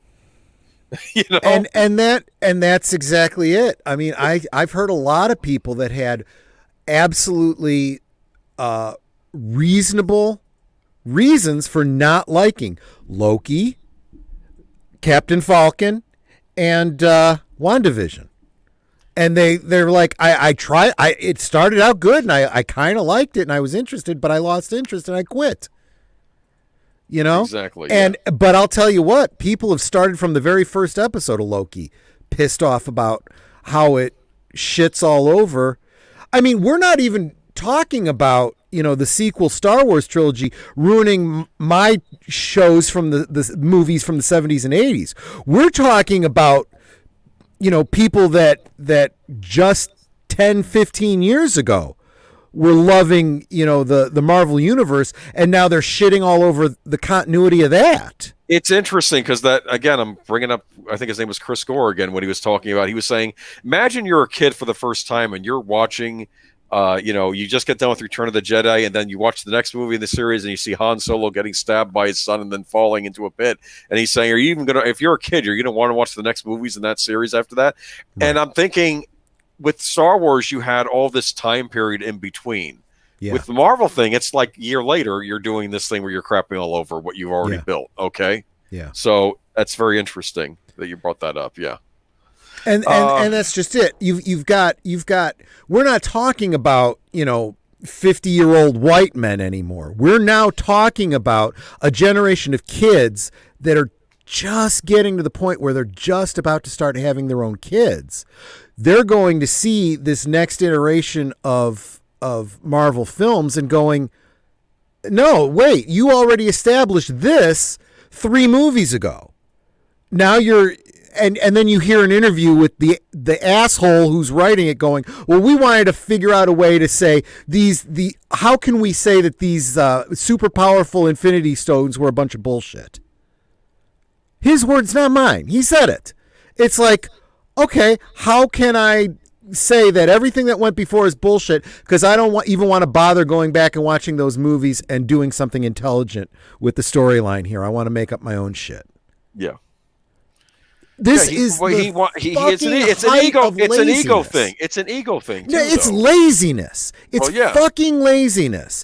I have been hired on to do something that's part of a franchise, but I don't really want to do a franchise. I just want to, write whatever story, follow whatever formula, put it out there, get it out there, and make my money.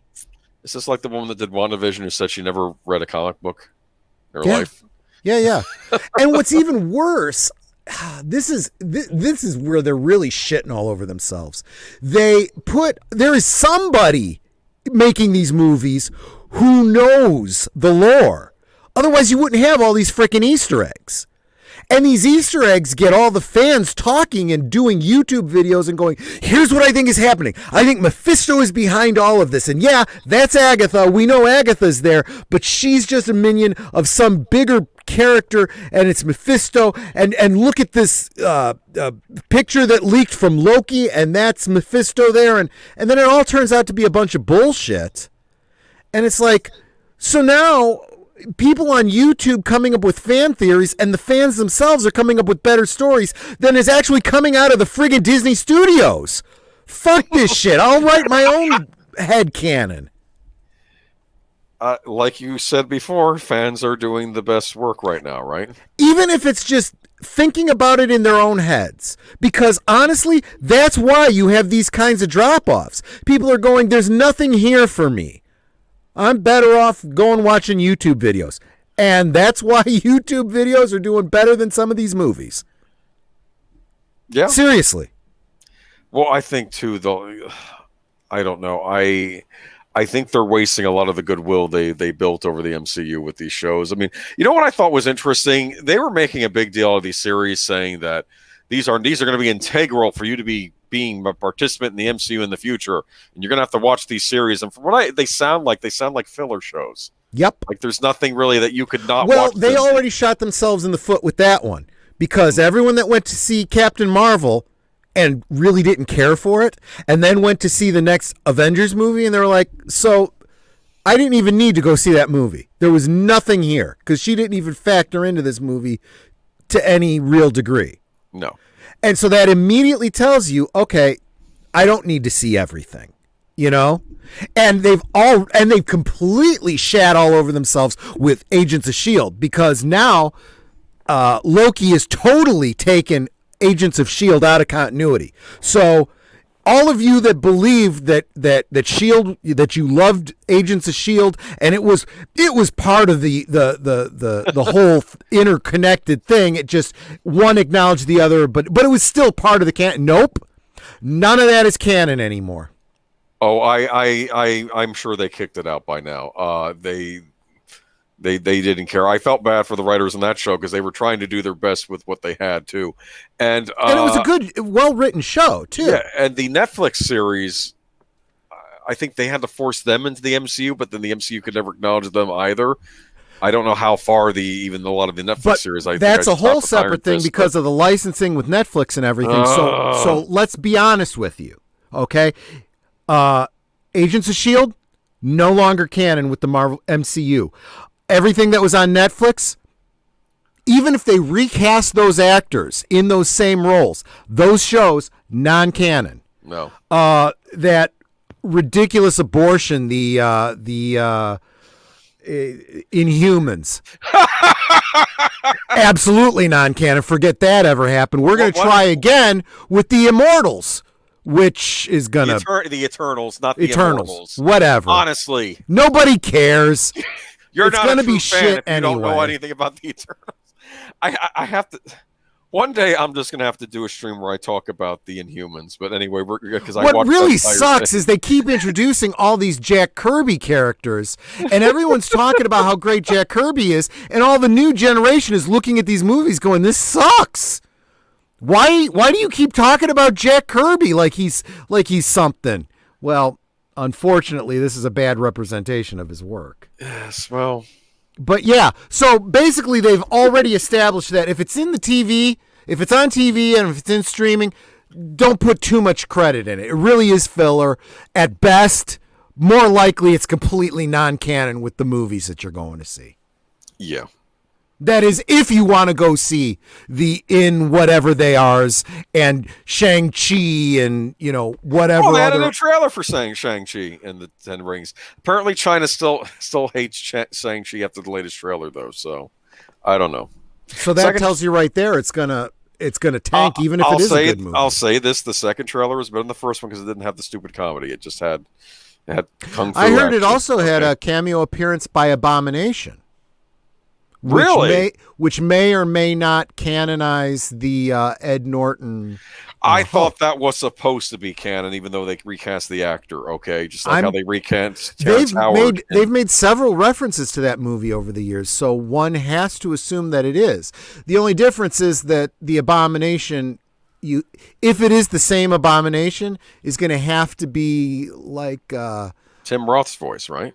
I don't know if it's going to be Tim Roth's voice or not. They can't get him? In the trailer. I don't know. I'm just saying I don't know. I'm not saying that they haven't, but it's visually different. They've gone for a more comic book look with the ear points and whatnot. Oh. So is it the same Abomination, or is it the same Abomination and he's just kind of evolved a little bit? Is it a different? Or for certain it's the Abomination and not some other monster? Okay. No, we don't. These are all speculation. That'd be cool. But I'm not so interested that I'm willing to spend the money to see this piece of shit just to find out. I'll find out from somebody on YouTube eventually. They did mention Blonsky briefly on Agents of S.H.I.E.L.D. They said if you pull another something like that, I'll have you guarding Blonsky's cryo cell. Okay, which I think was referring to the Abomination. But, which again is non-canon. So I know. Well, it's not canon anymore. So there we go. Okay. Yeah. Moving on to Indiana Jones news. Yay. Well, not yay. This is actually bad. I feel bad. Okay. Yeah. Harrison Ford injures shoulder rehearsing Indiana Jones 5 fight scene. Production to continue. He got injured on Force Awakens, but let me read from this article. Harrison Ford injured his shoulder while rehearsing for a fight scene for Indiana Jones 5. The Wrap has learned. Production, however, is expected to continue around Ford, with the shooting schedule to be reconfigured in the coming weeks. In the course of rehearsing for a fight scene, Harrison Ford sustained an injury involving his shoulder. Production will continue while the appropriate course of treatment is evaluated, and the filming schedule will be reconfigured as needed in the coming weeks, a spokesperson for Disney said in a statement. James Mangold is directing the 5th Indiana Jones movie, which is shooting at Pinewood Studios and elsewhere in the United Kingdom. The 5th film stars Phoebe Waller-Bridge, Mads Mikkelsen, Thomas Kretschmann, Boyd Holbrook, and Shawnette Renee Wilson. Is Boyd Holbrook related to Hal Holbrook? Just out of curiosity, do you know? No idea. Okay, no idea. Okay, with Ford returning to his iconic role, plot details are being kept under wraps. Jonathan Kasdan, solo Star Wars story, was recently brought on to edit the script after original screenwriter David Cope, who penned 2008's Indiana Jones and the Kingdom of the Crystal Skull, exited the project. Kasdan's involvement continues a family tradition. His father Lawrence Kasdan wrote Raiders of the Lost Ark. Okay, that's kind of interesting because what is it? Mangold look at weeks goes, I've never seen anything by Jonathan Kasdan. Well, I guess he's on set now, right? Am I reading this the wrong way? I fucking don't know. I am not going to put a great deal of stake in anything that dickhead tweets out. Okay. In his coke-fueled rampage. Okay. Well, he was busy on Twitter for 12 hours. He must have had a lot of stamina. Some have said as many as 20 hours, but he has taken down most of those tweets. I'm sorry. He's a fucking dick. Okay. He may have written some good movies. He may be very talented, but he's an asshole. Yeah. And I got to be honest with you. I'm getting too many flashbacks to Ruin Johnson to want to give any money to a director who's going to do this kind of shit to the fans. Well, yeah. Well, the Twitter, I'm not excusing anything he did on Twitter, obviously. Okay. Though Mangold is taking over for the franchise's longtime director, Steven Spielberg is still producing, along with Kathleen Kennedy, Frank Marshall, and Simon Emanuel. Harrison Ford, 70, had an injury on the set of Star Wars Episode 7, Force Awakens, in which a heavy door on the set of the Millennium Falcon closed on his leg, dislocating his ankle and breaking his leg. He also had some scares with flying planes, including a dangerous accident in 2017. Deadline first reported the news. Okay, so another accident on a Lucasfilm-produced thing on Harrison Ford. That's odd. It's. You think that's a bad sign? Are you trying to say something there, Agent Boomer? What am I trying to say? I am not saying. I'm not saying anything. What do you want? What do you think? What do you want to say? Maybe Harrison Ford's a little accident prone. Maybe he's a little accident prone. There we go. Maybe someone's got it in for him. Maybe. I mean, it's kind of odd how that door shut on his leg on the set. Anyway, must have been a really heavy door. It's not like he has brittle bones or anything. No. I mean, are you damn prop door? Are you trying to hint at the age thing? I'm sure he's in great shape compared to other 78-year-olds out there, okay? I'm just saying. Anyways, listen. Let's just wait and see.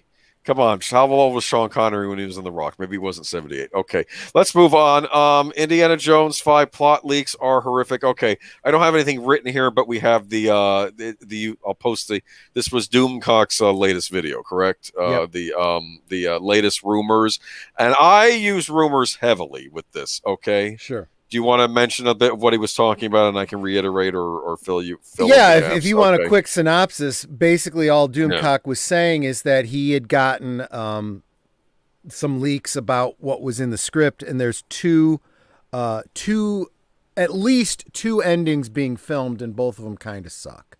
But both of them involve Indiana Jones dying, and one of them in a slightly more heroic way than the other.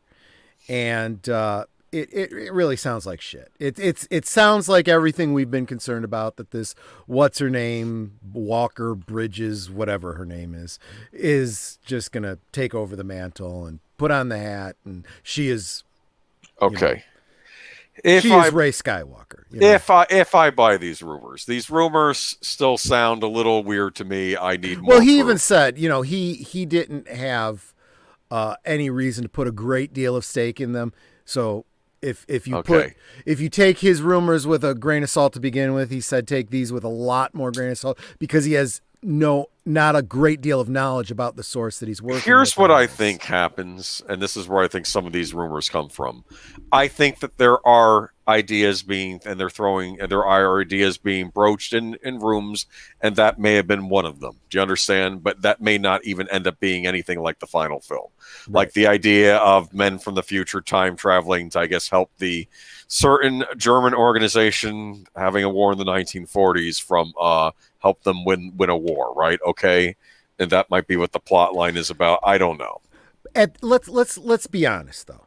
Okay, no time travel, please. Let's be honest. I know he thought it was a good idea having old and young Indy. I don't want that. Rumors or not, okay, history repeats itself. Okay, this is going to go down the same way that the Star Wars sequels did. Okay, we'll have a bunch of rumors. We'll be worried about it. We'll speculate about it.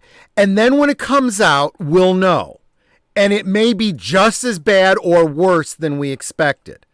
But the fact is, there's a lot of other things that are happening that are similar to the Star Wars sequels. We still have Kathleen Kennedy in charge. Okay, we have a director going off on the fans, spending more time going off on the fans on Twitter than he is actually doing his job. Okay, we've got all kinds of other things that are causing them problems. Like maybe making sure the sets are safe for your older actor if they're on the set, right? It's just one would think, right? I mean, after, and now there's another article that came out just in the past 24 hours. It sounds like there was another injury. So, who? Of Harrison Ford. Another injury. Now, I haven't been able to look into that and substantiate it. I don't even remember what the source was. But I'm just saying, there's shit happening back there. Steven Spielberg walked away from this fucking thing. This is not a small thing. Go make Netflix content. There are people out there that are chatting for this show. Or is it Stanning, I don't know what the lingo is these kids are using these days, that are stumping for this, saying this movie's going to be great, this is going to be wonderful. Regardless of all evidence, somehow this movie's going to be great because I love Harrison Ford, and he's great and he's young for his age, and you're an ageist if you think this movie's going to suck, and I'm going to ignore all the other evidence. Okay. But my point is that we'll have to wait and see. We'll know more as it comes out. I don't like this idea of it being spun off into a Disney Plus series either. Stop with the series already. Okay. No, actually, I would argue that if you do it well, Indiana Jones lends itself very well to being a series. However, I would not spin it off as a series that takes place in the 60s and 70s. What they should do is, we've already had shows like Droids and Ewoks, and even The Mummy had a cartoon series. Disney, where the fuck are you on an animated Indiana Jones series set in the 40s? Oh, I thought you were going to say, Disney, where are you on an animated Porg series? I'm just kidding. Yeah, exactly. No, I had that idea too. They could do an Indiana Jones series. Trouble is, though, especially with all the check boxes we have now, could they make it something?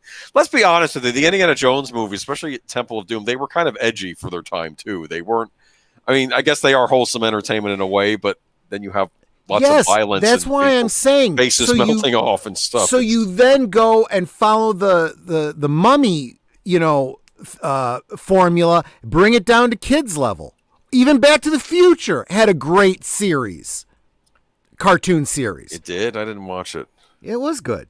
Okay. I did used to watch the Bill and Ted live action series that was short-lived. And apparently there's a Bill and Ted cartoon as well. Anyway, moving along, I don't care about. We have Disney bringing back another great property. Okay, I'm very excited for this. Are you done with Indiana Jones? Oh, I'm way done with Indiana Jones. Well, we'll be reporting news as it comes along. It still could turn out okay. You never know. And monkeys could fly out of my butt. Okay. Anyway, Turner and Hooch trailer. Turner and Hooch is back. Turner and Hooch is back. Kids, you excited? Kids Turner and Hooch. What the hell is Turner and Hooch? Everybody raise their hand if you know what Turner and Hooch is. Okay. Put 1 in the chat if you know what Turner and Hooch is. Okay. Anybody? Okay. Put 0 if you don't. I don't know. Put yes. I don't know. I've never done a polling on this before, as you can tell. I put this in here specifically because you sent it to me. No, I sent it to you. No, this is news we're covering on my stream. It's my stream. That's why I put it in here. But I'm sitting here going, with all the other news that we've got going on, this is something he wants to talk about? Okay. Yeah, I want to talk about Turner and Hooch. Okay. Zootopia knows what I'm talking about. Horizon Talker doesn't know. Tom Hanks, Zootopia. Yes, you know about back when Tom Hanks did comedies. Okay. I remember this. This was in a trio. Like Mazes and Monsters. You have to do. You know what? A rewatch of Mazes and Monsters. Friday night rewatch. What if it's like it? We got to do a rewatch. There's blood on my knife. It's so bad. We should do a rewatch on Friday of Mazes and Monsters. Right? Get a big group going. Oh man, that's one I would have to drink for, though. I'm sorry. I'm with you on that one. Oh, it's so bad. Okay. Disney Plus released the first trailer for the Turner and Hooch sequel series. Did you watch the trailer?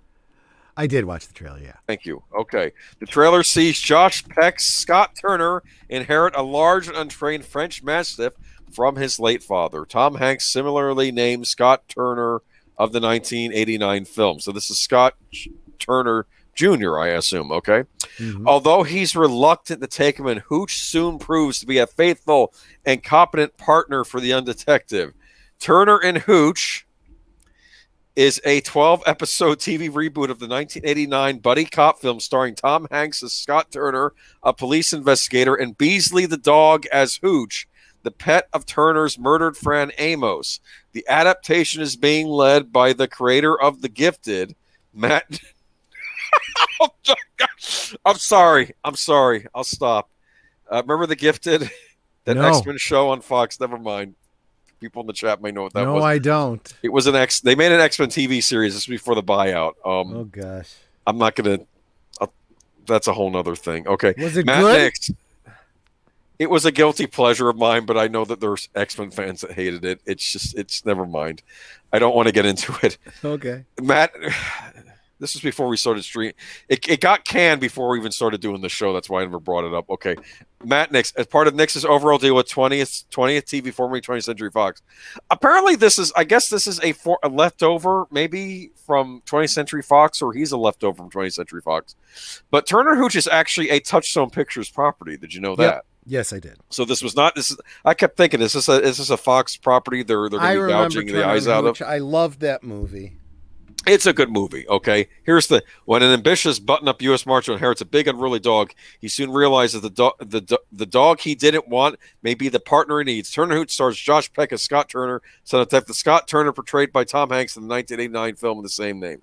So Tom Hanks is not on this series. Okay. Nope. So you can kiss that dream goodbye. Okay. He was saying this dog looks just like Hooch, and I'm wondering what is he referring to? Because spoiler alert, if you haven't seen Turner and Hooch, should I spoil it? I'm gonna have to. Hooch dies at the end of the movie. Yeah, I think he takes a bullet or something, but Hooch had puppies with the veterinarian that Tom Hanks was dating. She had a dog, so I guess they made it, and one of the dogs looks just. Somebody's gonna have to take a little clip of what you just said, because that was awesome. Because Hooch had puppies with the veterinarian that dog of the veterinarian, smart guy. I'm trying to. Anyway, all the dogs look just like the veterinarian's dog, except for one that looks just like Hooch. And I'm assuming this was Hooch the second, which may be the dog he's referring to. That Maybe. This other Hooch he adopted from the pound before the Tom Hanks character died, is reminiscent of, not the Hooch from the Turner and Hooch movie. Okay? Okay. These are questions I need answered, okay? Because there was a second Hooch, okay? Unless he didn't name the Hooch's son Hooch and named him something. I don't know. Or her. It could have been a girl dog. I don't know, okay? Turner and Hooch sequel series. Did you like the trailer, huh? You impressed? I mean, yeah, it looked like it. Here's the impression that I got of it. I got vibes of all of those old Disney, direct to DVD sequels from the 80s and 90s. That's what I was getting from it. This was, to me, I was even thinking like Home Alone 4, with a bunch of, recast characters and stuff like that, or Home Alone The Next Generation or some kind of crap like that. Well, yeah. You don't want to watch that either, I take it, huh? No, not really. Oh, Daniel Harris says a French Mastiff is a good dog, but not a good dog for everyone. Okay. Yeah. Horizon Talker brings something up. I'm sorry, I do have to. Now you're going to get me talking about The Gifted on the stream. Why are you doing this to me? I watched 2 episodes of The Gifted. It wandered a lot and felt like it was going nowhere. The Gifted season 2, I think, had the what was the Chess Society mutants called again? My blanking now. Oh, what were they called again in the comics? You had the Black Queen and the White Queen. I have no idea. Oh, okay. Oh man, I feel like an idiot. idiot. Okay. I don't know Marvel comics. You don't know Marvel. I knew this, especially from the cartoon. But okay, they were the villains that season. If it was DC, I'd say it was Checkmate. But I don't. Anyway, know the Black Queen is basically she's organizing the mutants, and they're going to do some big nasty job. Okay, all right, and you're wondering for like 8 episodes what they're planning to do, and then it turns out they're going to rob a bank. But did we need that to take place over 8 episodes? That could have been. You didn't need to spread that out. If that was a kid's cartoon, it would have been a 2-parter at most. Okay. Well, that show had a lot of padding in it. Okay. If it makes you feel any better, it's all non-canon now. Yeah, I want to think that The Gifted had taken place in the X-Men movie universe, but it could have been one of those alternate universes that happened in that movie universe. Like where things got really bad. There are no alternate universes now. They're all destroyed by the. That's not going to work with the X-Men. The Loki's time cops. That's not going to work with X-Men. They wipe out all of those alternate universes. Oh, Hellfire Club. Thank you, Horizon Talker. I don't know. You have a brain freeze when you stream something. Hellfire Club. They were interesting. Okay, but they had the Hellfire Club on. The whole point of The Gifted was that there was a. My understanding is that the Hellfire Club is being reintroduced, and I'm not joking here. I'm being serious. That the Hellfire Club is being reintroduced in Loki. That's what. From the X-Men? Something that I read. And that means they have to be introducing mutants into the MCU. That was what one of the speculations was. If they're introducing the Hellfire Club, that means maybe they're going to start introducing the X-Men. Which means if that is the case, then I can almost guarantee that that's going to completely supersede everything you're talking about. No. Gifted is no longer. Gifted was part of the Fox X-Men universe, which is no longer canon in anything. Okay, that's been chucked in the trash. I don't know if maybe they'll. Of course, apparently they are doing another Deadpool movie. So anyway, and yeah, so Turner and Hooch, you looking forward to it, right? You gotta get a Disney Plus subscription for it. You got to be Mr. You hate French Mastiffs, Mr. Pacelli. Yeah, right. I'm a dog. My advice: go watch the original movie. It's actually a good classic movie. It was the best of the 3 dog buddy cop movies that came out that year. There were 3 of those. There was K9 with Jim Belushi. Remember that? Yep. That wasn't as good. Then there was one with Chuck Norris and a dog too, right? I don't remember what that one was called. And there was another one. So the buddy cop movie, but with dogs, was a big thing. But Turner and Hooch was the top of those buddy cop dog movies. Okay, and you get to see a dog tear up Tom Hanks' apartment and him coming home and scream at him, and that's Top enough. Dog was the name of the Top movie. Dog was the Chuck Norris one. Thank you. Okay. I'm running out of steam. What time do we got? Okay, we We're coming okay. up on 10. We got one last article. What was it? The Atlantic article about how Disney mismanaged the Star Wars universe. Yeah. The reason I bring this up is because we have people who naysay and say, "Oh no, people love the sequel trilogy." They didn't really. Yeah. I think too it really hit home for a lot of people, even the stubborn ones that liked Last Jedi for whatever reason. The final nail in the coffin was that Rise of Skywalker. It was an incoherent mess, and I'm seeing, like, I saw that what was that Chris Gore guy doing a fresh video. This isn't some guy involved with Phantom Menace or anything. He's just a regular film critic, and they're all realizing that these properties have been mismanaged. This is from the Atlantic, okay. Mm-hmm. Now, not really a magazine I would say is on the right by any stretch of the imagination. And this is what's really, really crucial. Okay. And I'm going to harp on this. I have no problem, tooting my own horn and saying I was right. I was right then. I am being proven right time and time again. Okay. And people have pissed all over things that I have said and said I was a fool, but I have the wisdom to look at history, to look at the industry with a critical eye and not just through the filter of the black pill. Okay. Look at what's really happening.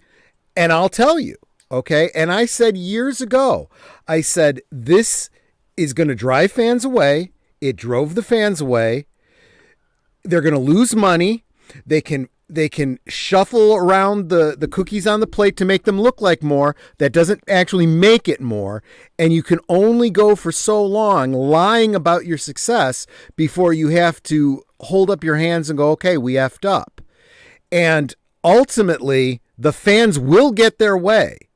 And the course has got to be corrected or the Titanic sinks. Okay? Yeah.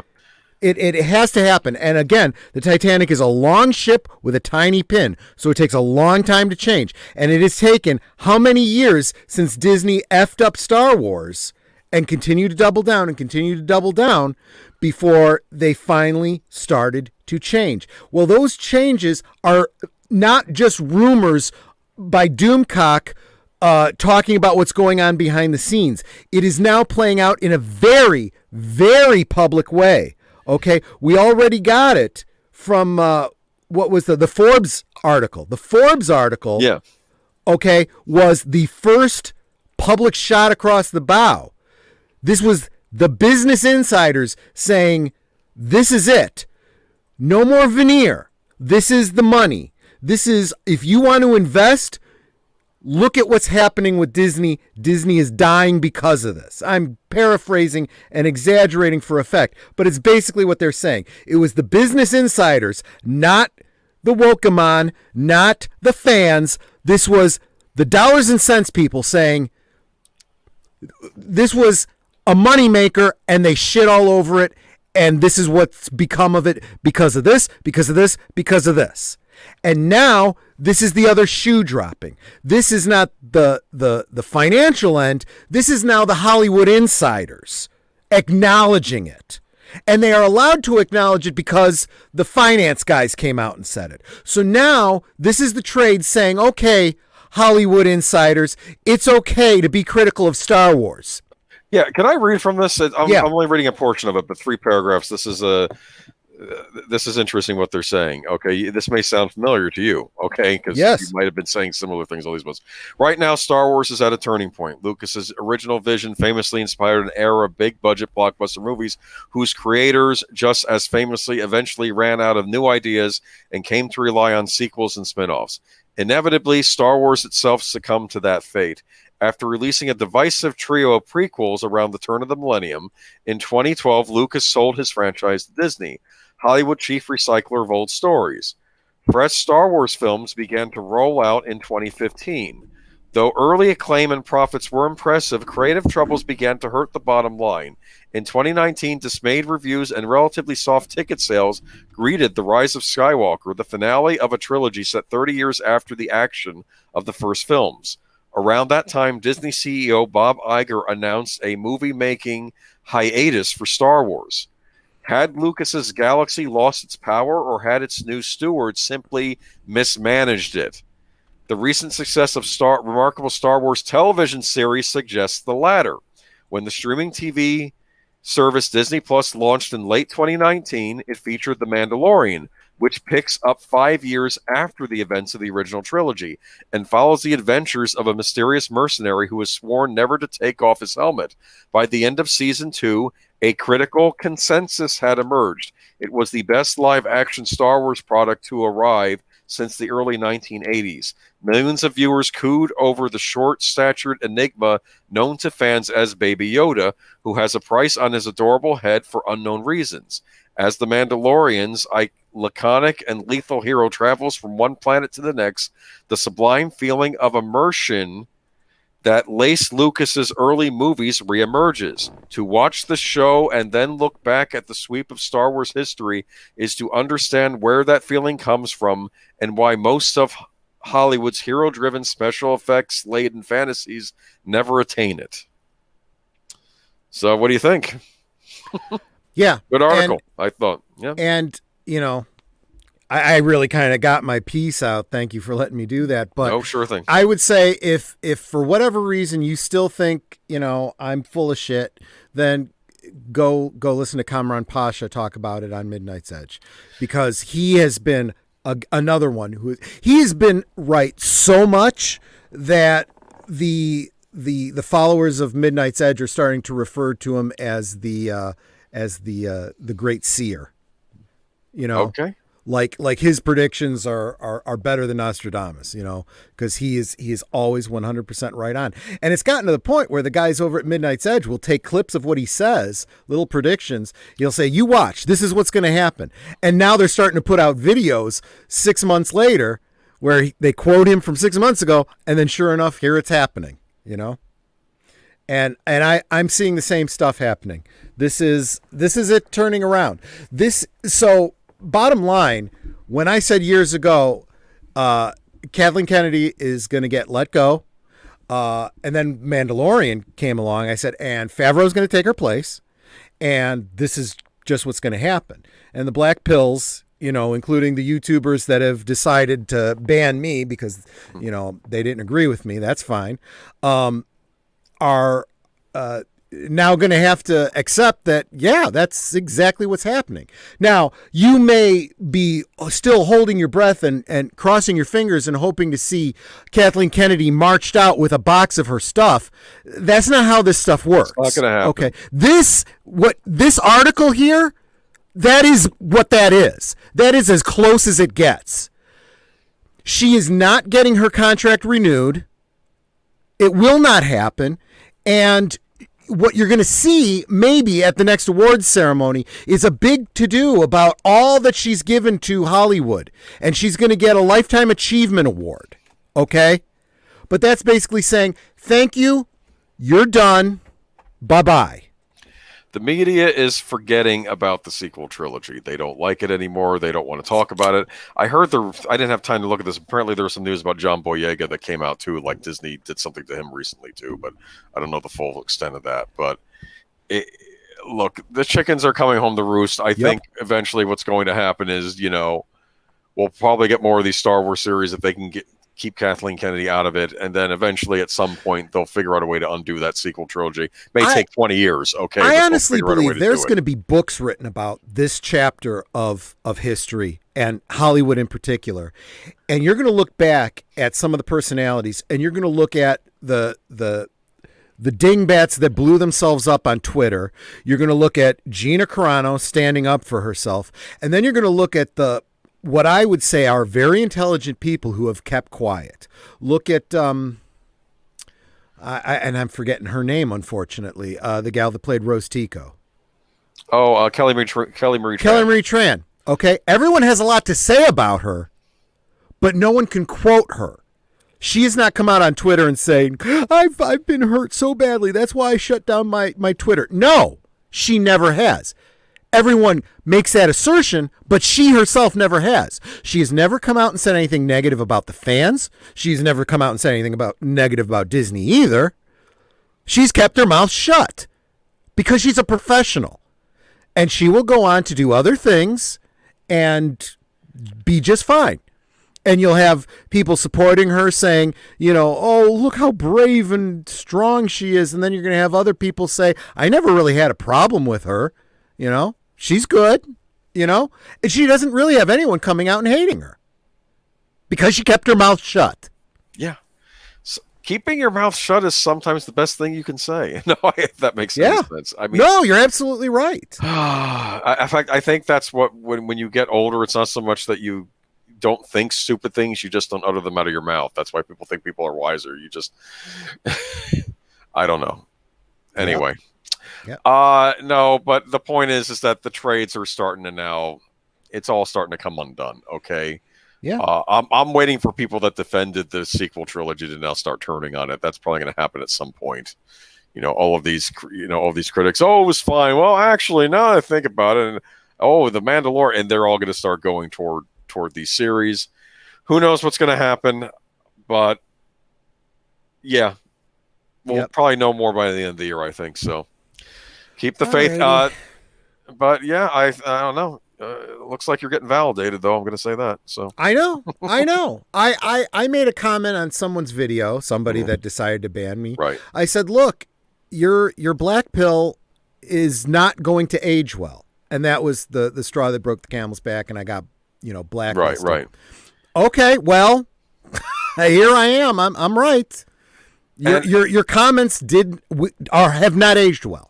Yeah, and check out the if you're on me, we check out the what is it, the fans strike back against Disney the Star fans Wars. Strike Back, and check out those Disney videos I posted by Chris Gore. They're very interesting. He's again not a guy who's he's just a filmmaker and's been in film a long time. He's explaining what went wrong with the sequel trilogy and what's wrong with Hollywood movies in general. Okay, yeah, it may take a little while. It could take a decade, but I think eventually this stuff is going to filter out.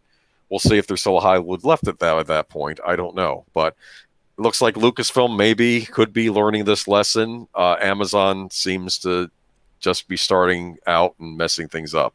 I think Paramount, maybe the people in charge of Star Trek are finally getting it, but that might be too hopeful for me thinking that right now. I just based on rumors I've heard. Yep. We still have to get through Picard. That's another one I'm happy to just wait and see, because I haven't even watched the one to watch for is Strange New Worlds. And again, these are rumors, so it may still be a pile of woke garbage, but I don't know. I think they're trying to steer. I don't know. From what I heard, whoever's in charge of it is trying to steer Star Trek back to becoming something profitable again. I don't know. I don't even care about the woke garbage. Just get back to canon. Get back to the canon of Star Trek. That's all I care about. Well, Star Trek has always been topical, but it never beat you over the head with it. I noticed that. Remember? At this point, I don't even care if they beat me over the head with it. Because I got to be honest with you. There were times in the original series and Next Gen and Deep Space Nine, they did kind of beat you over the head with it. I mean, although admittedly it was usually just one episode and then they walked away from it. It got bad on Star Trek Discovery. Michael Burnham almost helped someone with an assisted suicide. I can't use that word, but an assisted self-deletion. Self-deletion, yeah. Yeah, and I'm like, oh, come on. And then last minute she doesn't have to do it, but it's like, oh, come on, she was actually going to do it. And I'm like, please, don't have your characters do that on a Star Trek series. It's supposed to be family hour. Oh. Well. Anyway, this has been a good stream. What are you doing with yourself over the next week? Anything interesting? I am laying low now. Taking a break. I am. We got Independence Day coming up. I'm planning on celebrating with family, so I won't be doing a Friday stream. Netter and I will not be although Al will be doing his rewatch on Saturday. The movie is Meatballs, but he has a couple of guests though, from the looks of it. He has a couple different guests because Netter and I are going to not be there. So I think it's Daniel Herron and Leia plus size. Leia plus size. Yep. And so no show for us next week, Sunday either. Right? No, I will not be on next Sunday. No, it's the 4th of July. Enjoy the 4th of July. And just have a good day off. I tend not to do these on major holidays. Like I think we skipped Easter, and 4th of July is a major holiday. Let's not forget how important that holiday is and what those men in the past sacrificed so that we're here today, of course. And we're in a rough By patch all right means, now, but I think we'll pull out drink of it. responsibly. Be careful with explosives. Yes. Just be careful. Okay. But eat some good barbecue. Okay. But have a great time. Enjoy the freedoms that you hold sacred as long as you have them. And I may actually drop a video on Friday. Like I said, there won't be a live stream on Friday, but I may drop a video just yeah. for you guys. Oh, and I'll be on with Daniel Herron this week on Soundtrack of Birdman. We will be doing Star Trek II: The Wrath of Khan, and we'll be having Sir Ian guest star. And if at some point we are going to have you on for Star Trek II, I think. Yep. Star Trek Generations, the best Star Trek movie. I'm kidding, of course. Actually, don't say you liked it. You're going to say it wasn't bad. I'm sorry. Well, I mean, when you compare it to what we're seeing now, it actually looks pretty damn good. I'm telling you, I don't know how Abrams go away. Just go away. I'm at that point with him now. I don't even want to know what he's going to do with DC. Anyway, what was I going to say though?